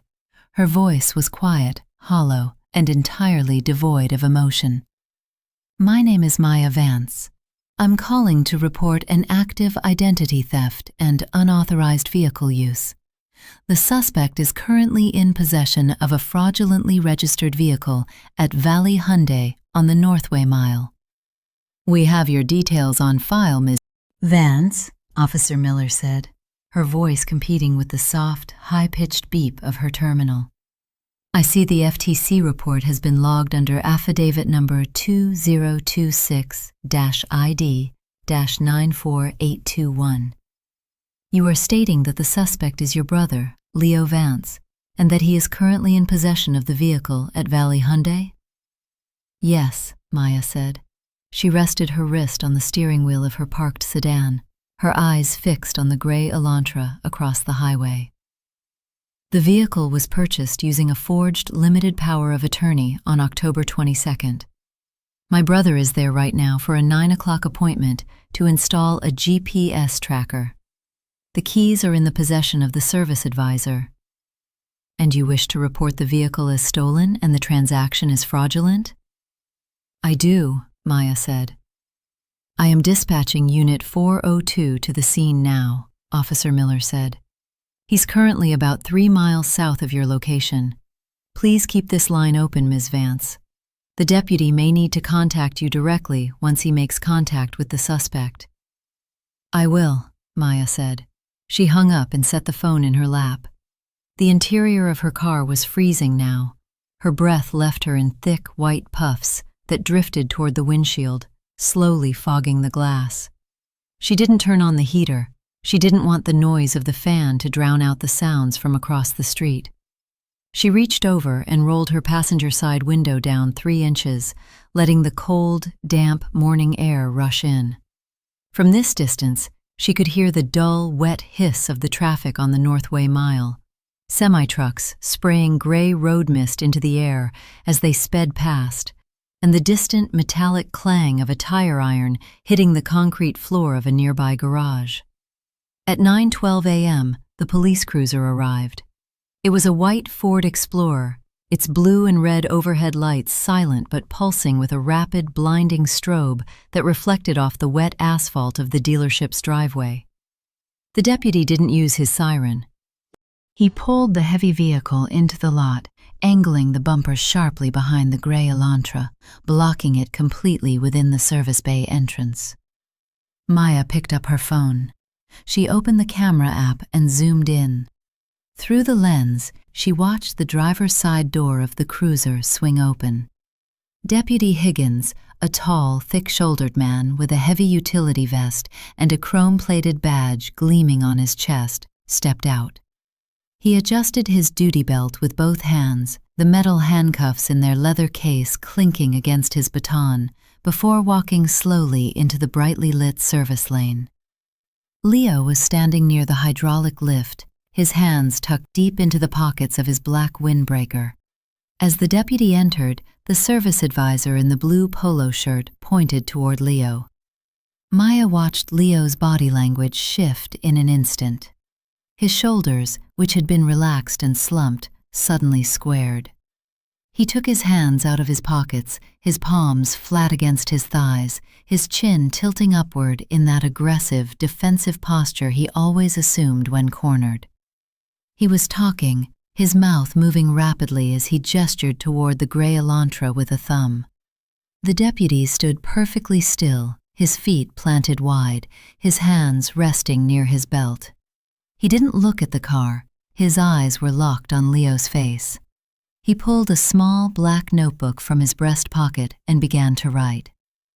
At 9:20 a.m., Maya's phone vibrated in her hand. The screen read, "No caller ID." She slid her thumb across the glass. "This is Maya."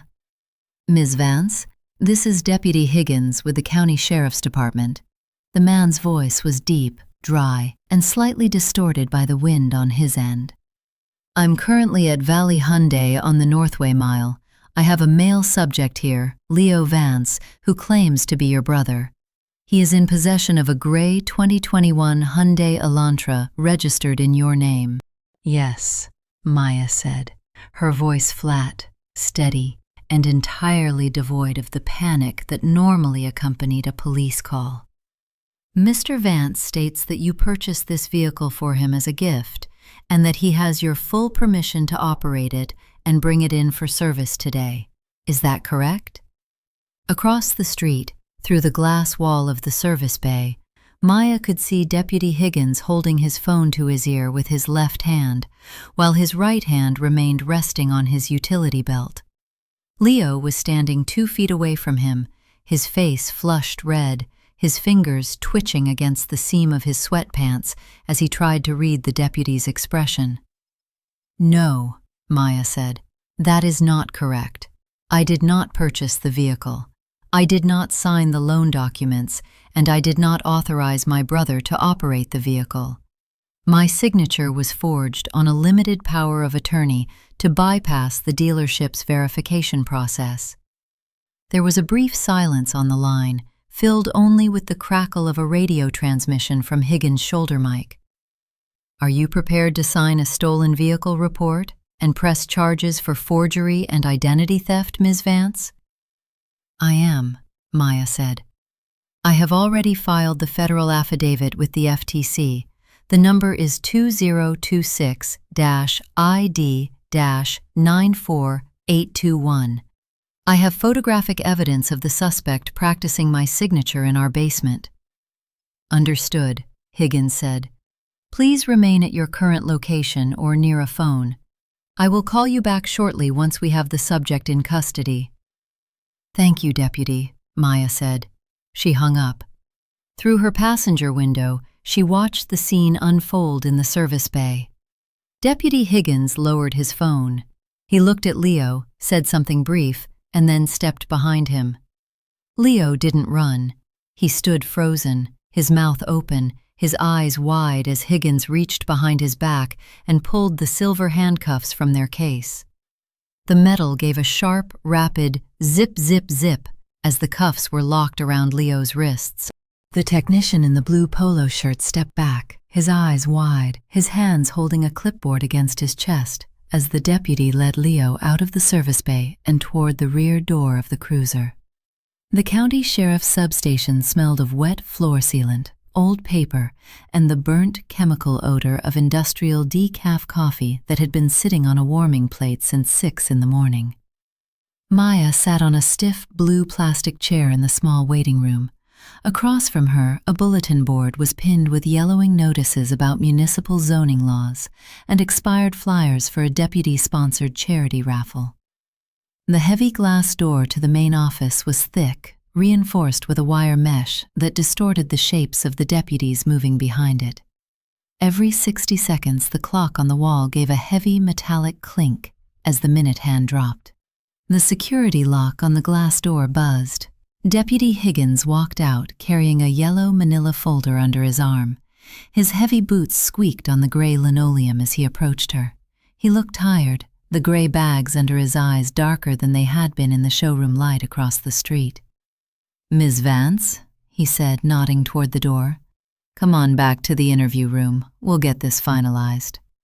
Maya stood, smoothing the front of her trousers, and followed him through the security gate. The interview room was small, windowless, and cold. It held a laminate table with fake wood grain, 2 metal chairs with green vinyl pads, and a rectangular mirror on the wall that Maya knew was a two-way glass. Higgins sat down, laying the folder flat on the table. He slid a 4-page document toward her. "This is the official complaint form," he said, tapping the first page with the blunt end of his pen. "I've logged your details, your employer, and your FTC affidavit number.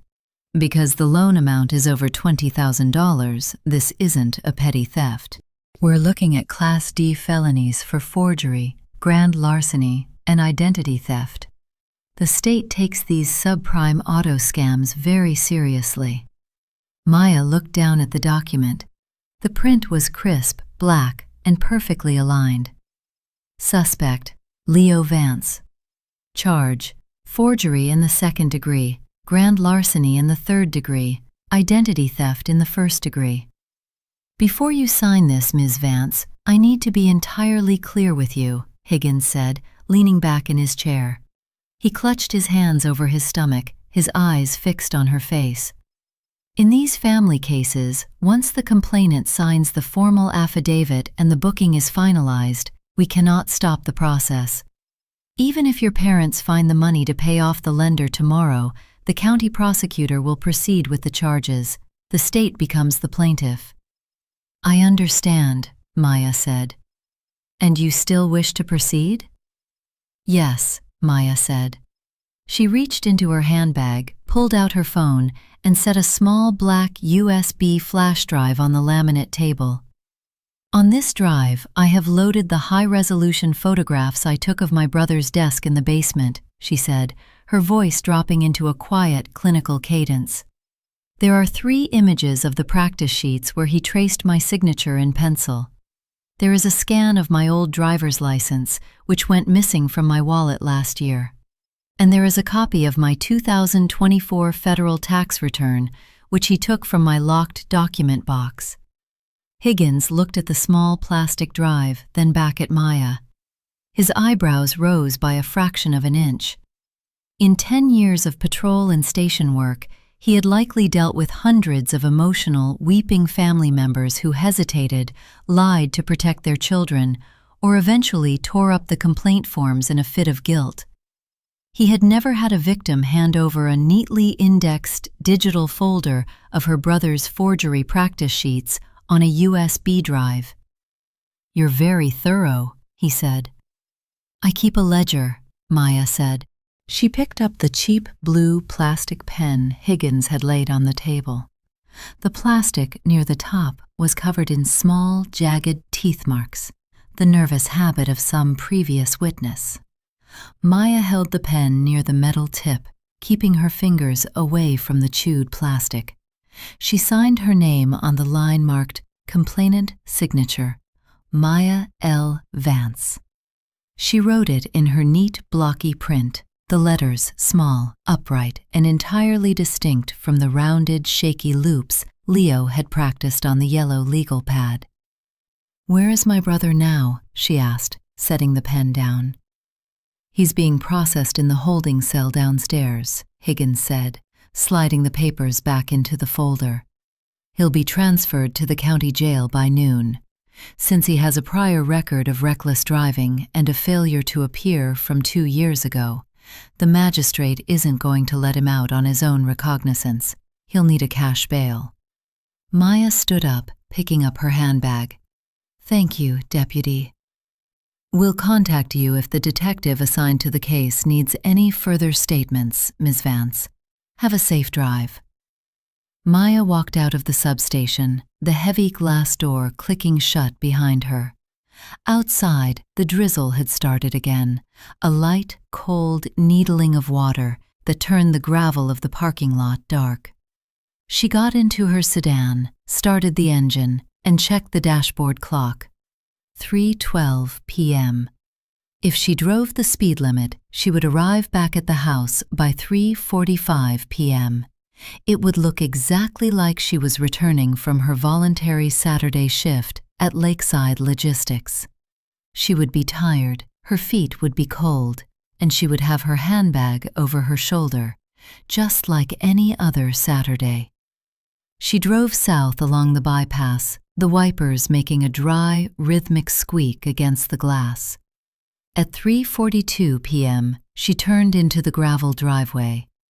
The house looked entirely unchanged. Her father's pickup truck sat under its blue tarp, the wet plastic gleaming like a dead eye in the gray afternoon light. The front porch was dark, the wooden steps glistening with rain. Maya turned off the engine.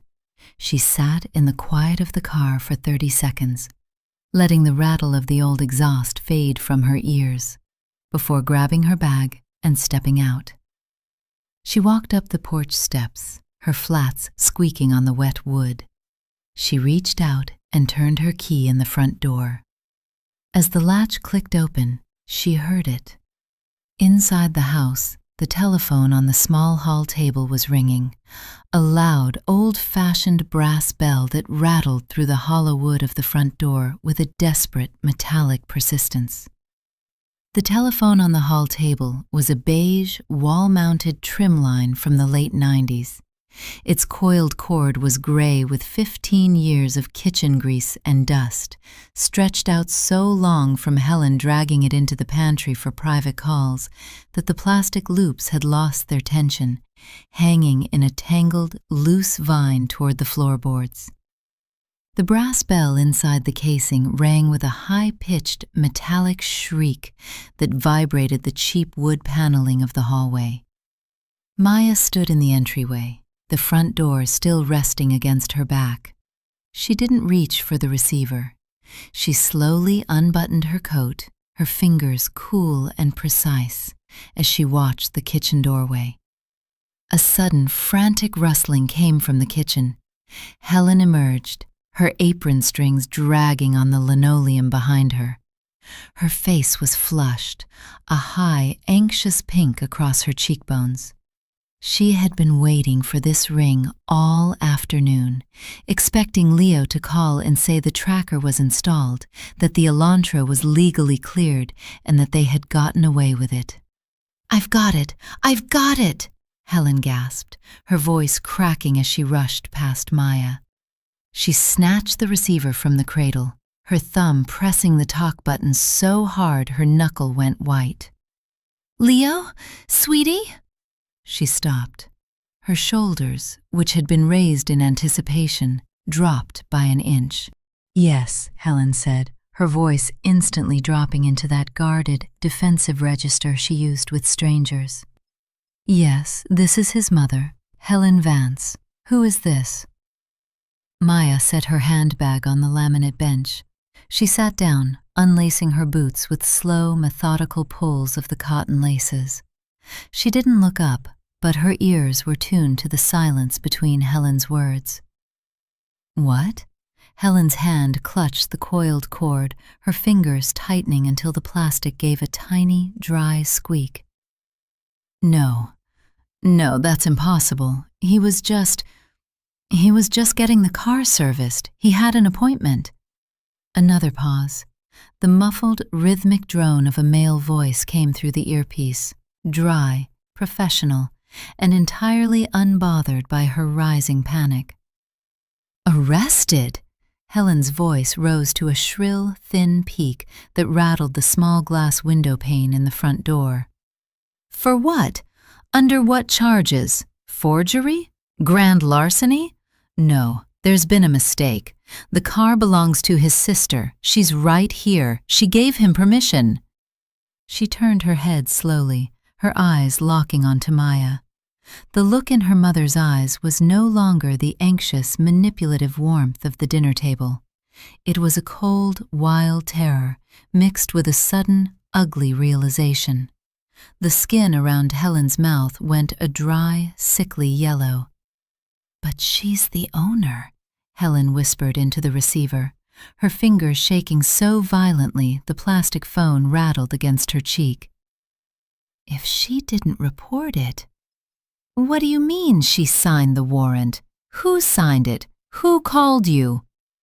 The voice on the other end spoke for another 10 seconds, flat and final. Helen slowly lowered the receiver. She didn't put it back in the cradle. She let her hand drop to her side, the beige plastic handset dangling from its gray cord, twisting slowly in the draft from the door. "What did you do?" Helen whispered. The door to the downstairs bedroom creaked open. Arthur stepped out into the hallway, his flannel shirt untucked, his hair messy on one side from his nap. He blinked against the light, his mouth slightly open as he looked between them. "Who was that?" he asked, his voice gravelly with sleep. "Was that the dealer? Is Leo on his way back?" "They have him," Helen said. The whisper died, replaced by a sudden hysterical shriek that made Arthur flinch. She took 3 steps toward Maya, her finger pointing, her hand shaking so hard her fingernails clicked against each other. "They arrested him, Arthur, at the dealership. They put handcuffs on him and put him in the back of a cruiser. He's at the county jail." Arthur stopped. His pale, watery eyes moved from Helen to Maya, his brow furrowing in a slow, confused struggle to comprehend. "Why? What did he do? I thought the paperwork was solid." "She did it!" Helen screamed, her face turning a dark, blotchy purple as she lunged toward the entry bench. She grabbed Maya's shoulder, her fingers digging deep into the wool of Maya's sweater. Her grip was tight, her long, yellowed fingernails pressing through the fabric into the flesh of Maya's arm. "She called them. She told them the car was stolen. She signed the papers to put her own brother in jail." Maya didn't pull away. She sat perfectly still, her hands resting flat on her knees, her face completely expressionless as she met her mother's wild, bulging gaze. She calculated the physical pressure of the fingers on her arm, recording the sensation with the same cool detachment she used for her spreadsheet entries. "The car was bought using a forged signature, Mom," Maya said. Her voice was a low, steady stream of cold water running through the heat of the hallway. "A forged limited power of attorney. That is a Class D felony in this state." "He is your brother!" Helen howled, her face inches from Maya's, her breath smelling of stale tea and the sour vinegar she had used on the coffee maker. "He is your own blood!" "You went to the police? Over a car? Over a piece of paper? You're going to let him rot in a cell because of a credit score?" Arthur's shoulders sank. He looked suddenly older, smaller, his flannel shirt hanging loosely off his thin frame. "Maya, you didn't. Tell me you didn't call the law on your own brother." "He stole my Social Security number," Maya said, her eyes moving to her father's face. "He took out a $24,000 loan at 18% interest in my name. He forged my signature on a legal document, and he set up a fraudulent P.O. box in Oak Creek to hide the mail. If I didn't report the fraud, the debt belongs to me. I would be legally responsible for the payments." "We were going to pay it," Helen cried, her hand dropping from Maya's shoulder as she threw her arms into the air. "We told you we'd pay it. On the 15th. He was starting his job." "With what money?" Maya asked. The hallway went completely quiet, save for the rhythmic, metallic ticking of the wall clock. "Leo has never kept a job for more than 3 weeks," Maya continued, her voice flat and unyielding. "You currently owe $84 on the electric bill. Dad's medication is $40 short this month because you spent the pharmacy money on Leo's hair appointment last Tuesday. You have no savings, you have 3 outstanding payday loans, and your credit card is maxed out. You were never going to pay for that car." The truth was a physical impact. Helen flinched, her mouth twisting into a tight, ugly line. But the panic didn't stop. It shifted, hardening into the final, desperate line of defense. Helen leaned in again, her voice dropping into a rapid, shaking hiss. "You have to go down there. You have to go to the station right now, Maya. You tell them you made a mistake. You tell them you forgot you signed the paper. You tell them you were confused. They'll drop the charges if you tell them it was a family misunderstanding. They have to."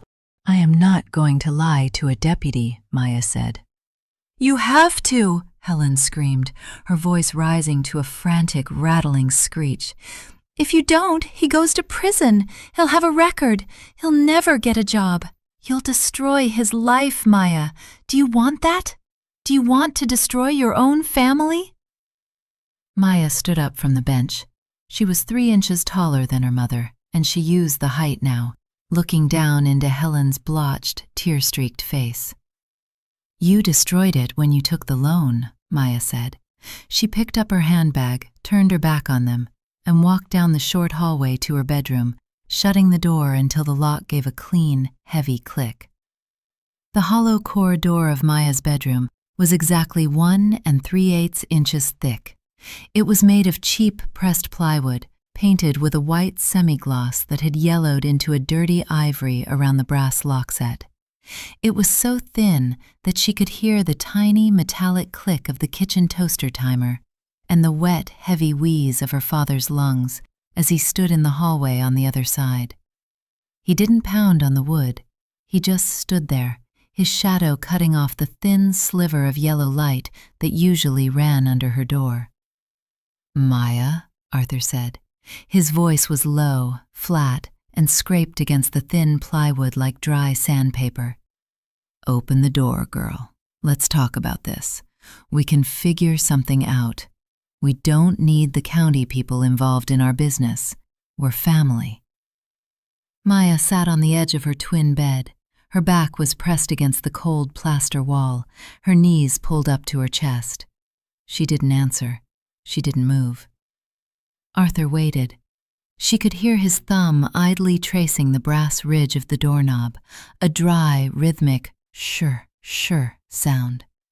He stood there for nearly 4 minutes, his chest rattling with a smoker's whistle, before he gave a long, slow sigh and shuffled away, his slippers dragging on the linoleum toward the kitchen.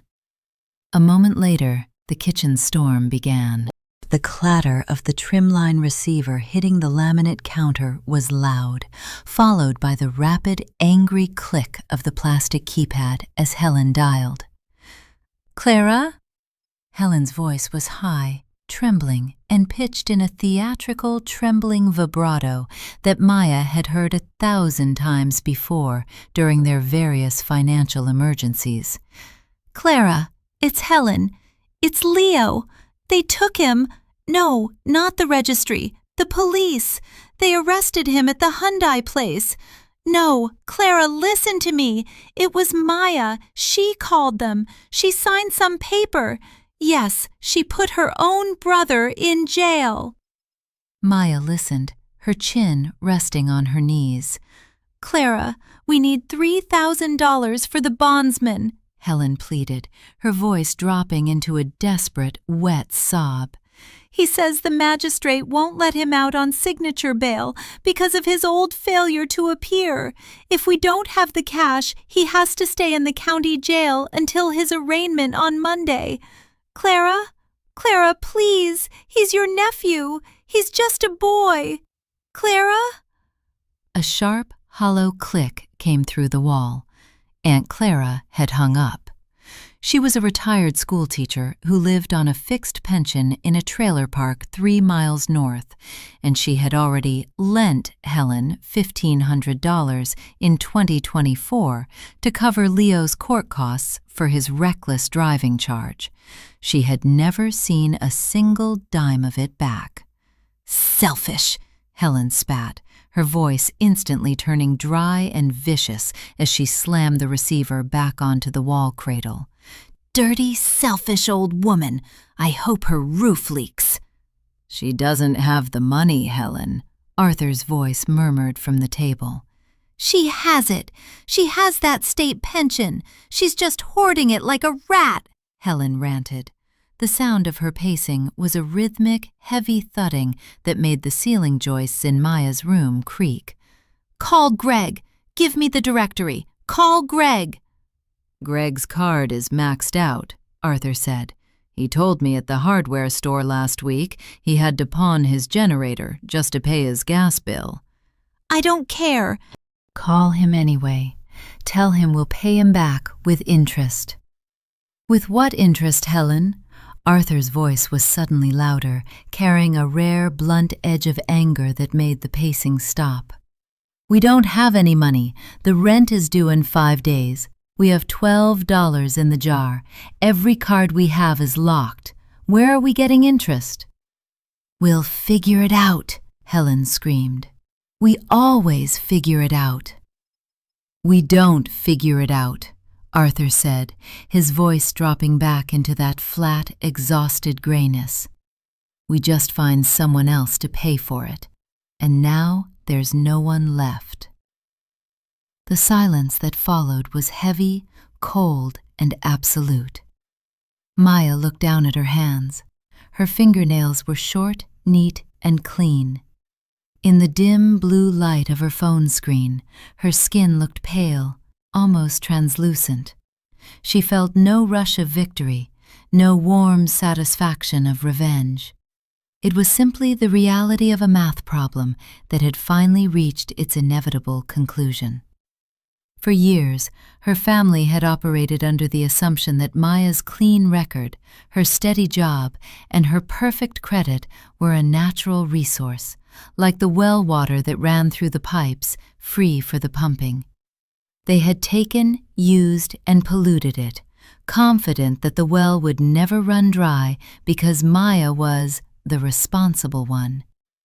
She was the one who would always clean the sink, always pay the extra $50 on the electric bill, and always sign her name to their debts because she couldn't bear the shame of their failure. They had mistaken her silence for consent. Now, the pump was locked, the well was dry, and they were finally realizing they had nothing else to drink. Helen's footsteps returned to the hallway. They were faster this time, louder, her slippers slapping against the floorboards with a furious, erratic rhythm. She stopped outside Maya's door. Bam, bam, bam! Her fist hit the thin plywood, the frame shaking so hard the brass latch rattled violently in the strike plate. "Maya!" Helen shrieked, her voice cracking with a raw, ugly rage. "Open this door! You are living under my roof. You are eating my food. You do not get to lock yourself in like a coward after what you've done. Open this door right now, or I swear to God your father will kick it off the hinges." Maya didn't move. She didn't blink. "Arthur, get the hammer!" Helen yelled into the kitchen. "Get the crowbar from the porch! Break it down!" "No," Arthur's voice came from the hallway entrance, slow and tired. "I'm not breaking the door, Helen." "Why not? She's our daughter. She's hiding in there like a thief." "Because the landlord will charge us for the frame," Arthur said, his voice flat. "And we don't have the security deposit to lose." Even in the middle of their son's felony arrest, the petty, suffocating anxiety of their low-income rental house remained the dominant force. They couldn't afford the rage of breaking a $90 door. Helen let out a sharp, strangling sound, a sob of pure, impotent fury, and hit the door one last time with the flat of her palm before her footsteps retreated back toward the kitchen. Maya looked at her phone. A notification had popped up on her screen. It was an email from Apex Capital Services. "Notice of account hold. We have detected a security freeze on your credit profile, matching the Social Security number on account 489204A. Please contact customer service immediately to verify your identity." She closed the email. She turned her phone face down on the mattress. She lay back, her head resting on her thin pillow, and listened to the rain start again, a steady, cold drumming against the glass that drowned out the voices in the kitchen. The house on Sunday morning was dead quiet. Maya lay in her bed, her eyes open, watching the gray light of dawn slowly define the cracks in her ceiling plaster. There was no sound of the television downstairs, no hum of Leo's computer through the floorboards, no rattling cough from her father's room. She waited until she heard the back door screen click open. A moment later, the faint, dry scratch of a lighter came from the porch, followed by the thin, sweet smell of cheap tobacco smoke drifting through the window frame. Arthur was outside. Maya unlocked her door. The brass deadbolt gave a dry, heavy clack that felt incredibly loud in the silent house. She walked down the hallway and into the kitchen to get a glass of water. The kitchen was a ruin. The plate with the half-eaten meatloaf from Friday night was still sitting on the formica table, the gravy now a dark, rubbery skin. A mug of tea sat on the counter beside the toaster, a thin, white ring of mold already beginning to bloom on the surface of the cold liquid. Helen was sitting in the corner chair. She was still wearing her flannel robe, her graying hair unpinned and hanging in thin, messy clumps around her face. She looked 20 years older than she had on Friday. Her skin was a dull, paper-like gray, her lips dry and cracked. She wasn't crying. She was staring at the yellowed linoleum floor between her feet, her hands tucked deep into the sleeves of her robe. She didn't scream when Maya walked in. She didn't look up immediately. When she finally raised her head, her eyes were red-rimmed and completely hollow.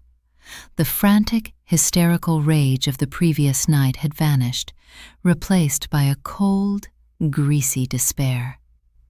"The landlord called," Helen said. Her voice was flat, dry, and barely louder than the hum of the old refrigerator. "Mr. Henderson. He saw the sheriff's cruiser in the driveway yesterday morning. He said he doesn't want that kind of element in his rental properties. He's giving us 30 days' notice to quit. We have to be out by the end of next month." Maya turned the cold tap. The pipes behind the wall gave a dry rattle, and then a thin, rusty stream of water filled her glass. She took a slow sip. "The lease was month to month," Maya said, her voice entirely calm. "He has that right." "We have nowhere to go," Helen whispered. She leaned forward, resting her elbows on the table, her face sinking into her palms. "No one will rent to us, Maya. Your father's credit score is in the 400s. Mine is worse. If we apply anywhere, they'll see the eviction from 5 years ago. We'll be on the street. Your father's lungs. He can't survive a winter in a shelter. He'll die." She reached into the deep pocket of her robe. She didn't pull out a weapon. She pulled out a folded, yellow piece of paper, a printed application form from Shady Pines Mobile Home Park, a modular home community 5 miles north of the city line. "I called them this morning," Helen said, her voice trembling as she smoothed the creased paper on the greasy table. "They have a 3-bedroom double-wide available. It's cheap, $600 a month, but they run a background and credit check on every adult. They won't take us, not with our records." She looked up at Maya. The look in her mother's eyes was no longer the frantic panic of a parent trying to save her son.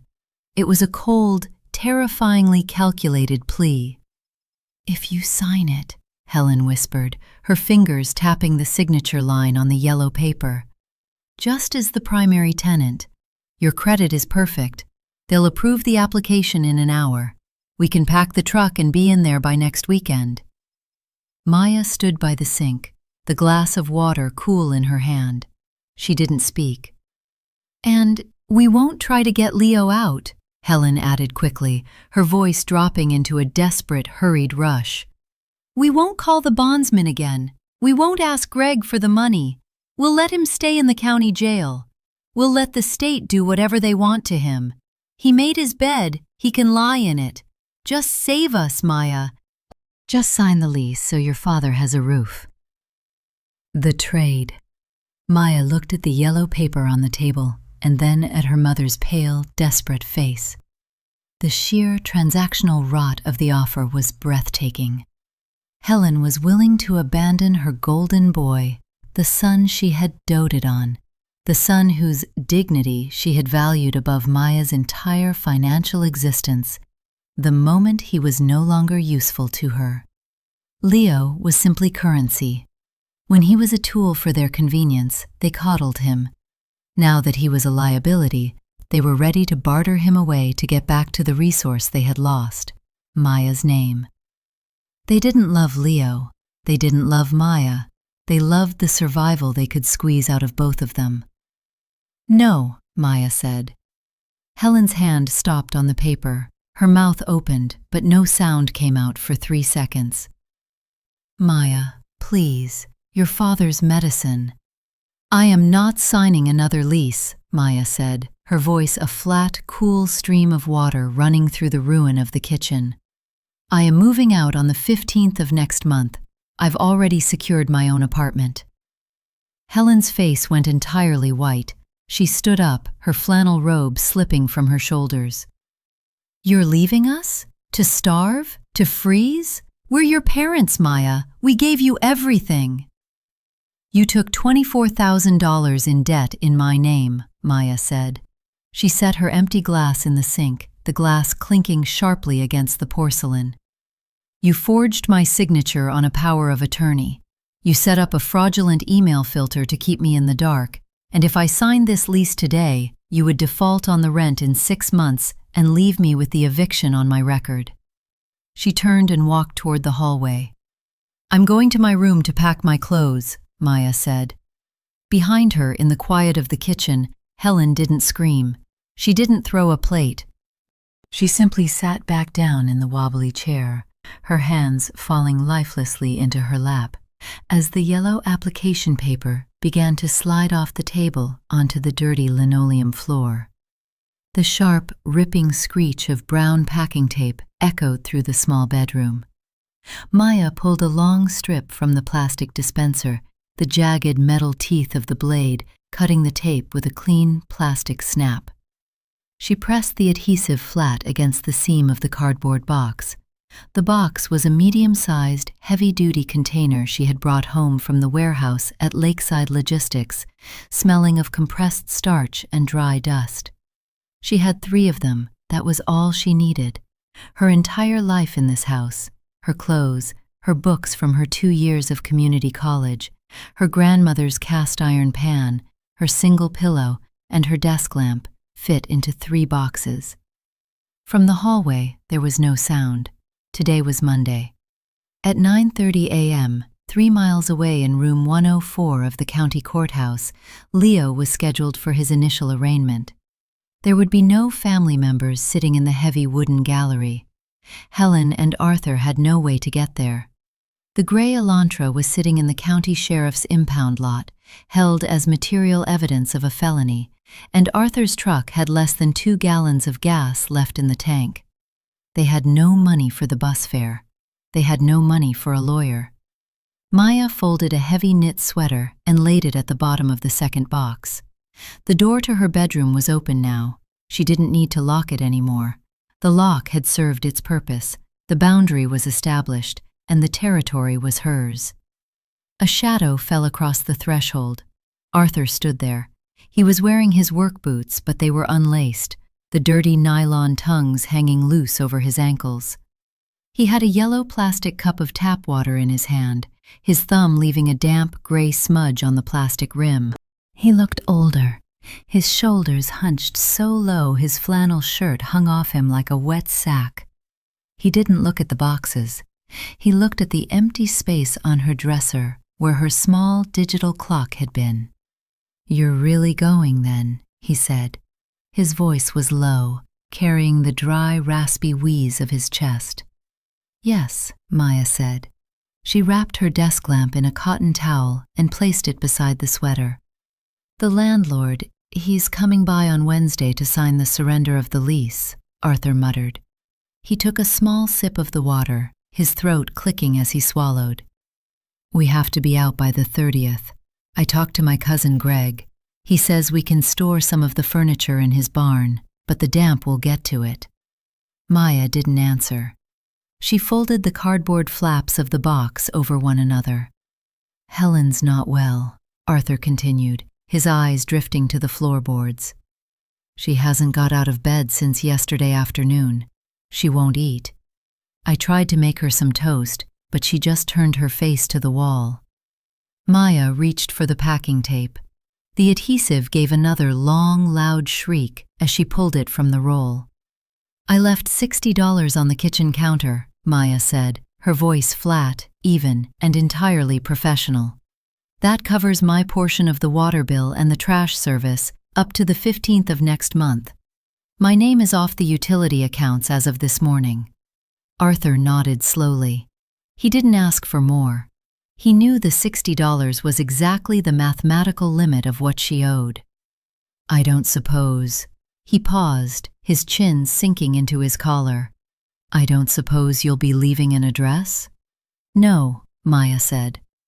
He stood in the doorway for another 30 seconds, the quiet of the house settling around them like dust.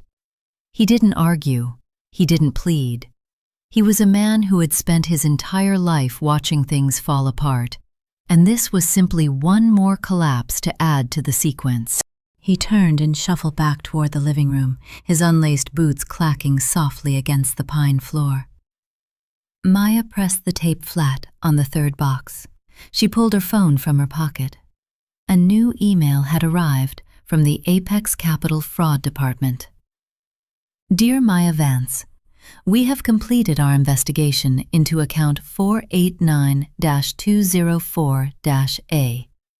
Based on the FTC identity theft affidavit and the police report provided, we have determined this account was opened fraudulently. You have been cleared of all liability. The trade line will be deleted from your credit reports within 3 business days." She closed the email.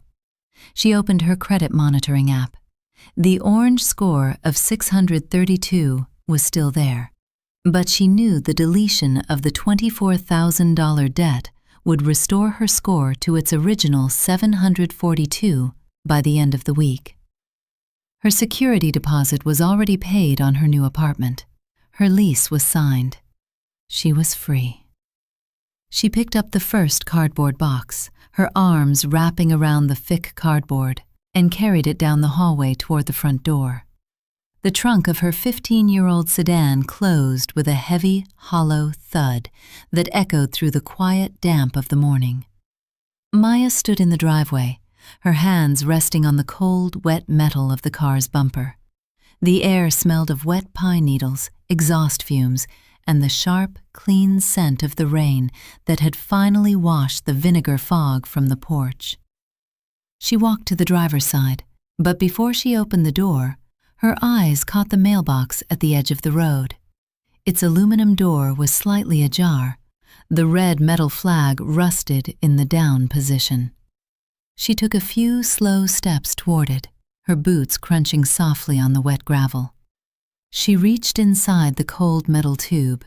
Her fingers brushed against a single, thin piece of paper. It plenty a bill. It wasn't a bank statement. It was a standard, double-windowed notification from the local municipal court, addressed to Helen and Arthur Vance. Maya turned the envelope over. It was a summons for a civil hearing dated 3 days ago. She looked closely at the sender, the estate of Clara Higgins.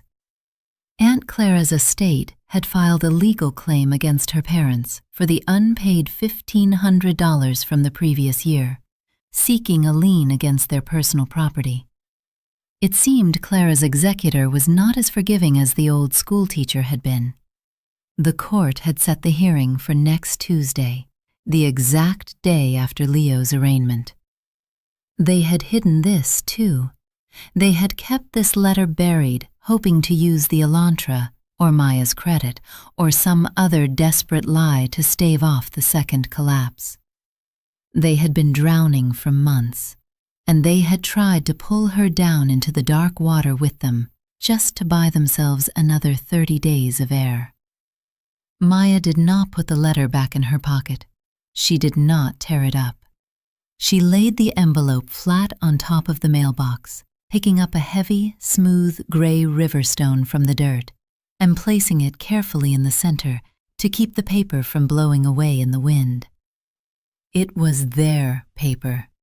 It was their debt. It was their reality. She walked back to her car, opened the door, and slid into the worn fabric of the driver's seat. The engine started with its familiar, noisy rattle, the dashboard clock glowing a faint green, 8:45 a.m. She checked her rearview mirror. The house sat quiet under the heavy gray sky, looking remarkably small, fragile, and empty. No one came to the window. No one stood on the porch.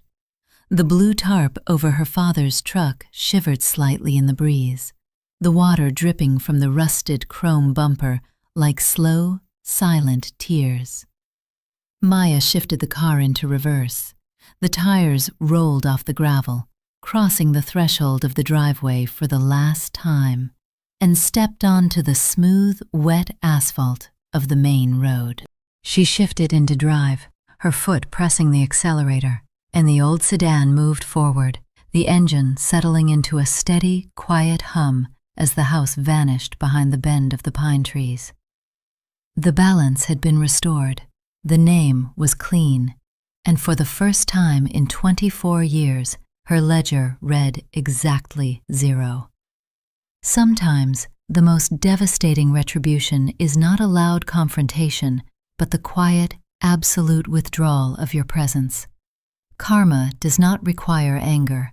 It only requires the patience to let the scales balance themselves and the courage to walk away while they do. If this story of quiet resilience, tactical patience, and the ultimate balance of debt has resonated with you, we invite you to join our circle of listeners. Subscribe to Crazy Karma Stories to ensure you never miss another deep, unyielding journey into life's silent ledgers. Click the notification bell and leave a comment below sharing how you would have handled the final calculation. Until the next account is settled, keep your boundaries firm, your ledgers honest, and sleep well.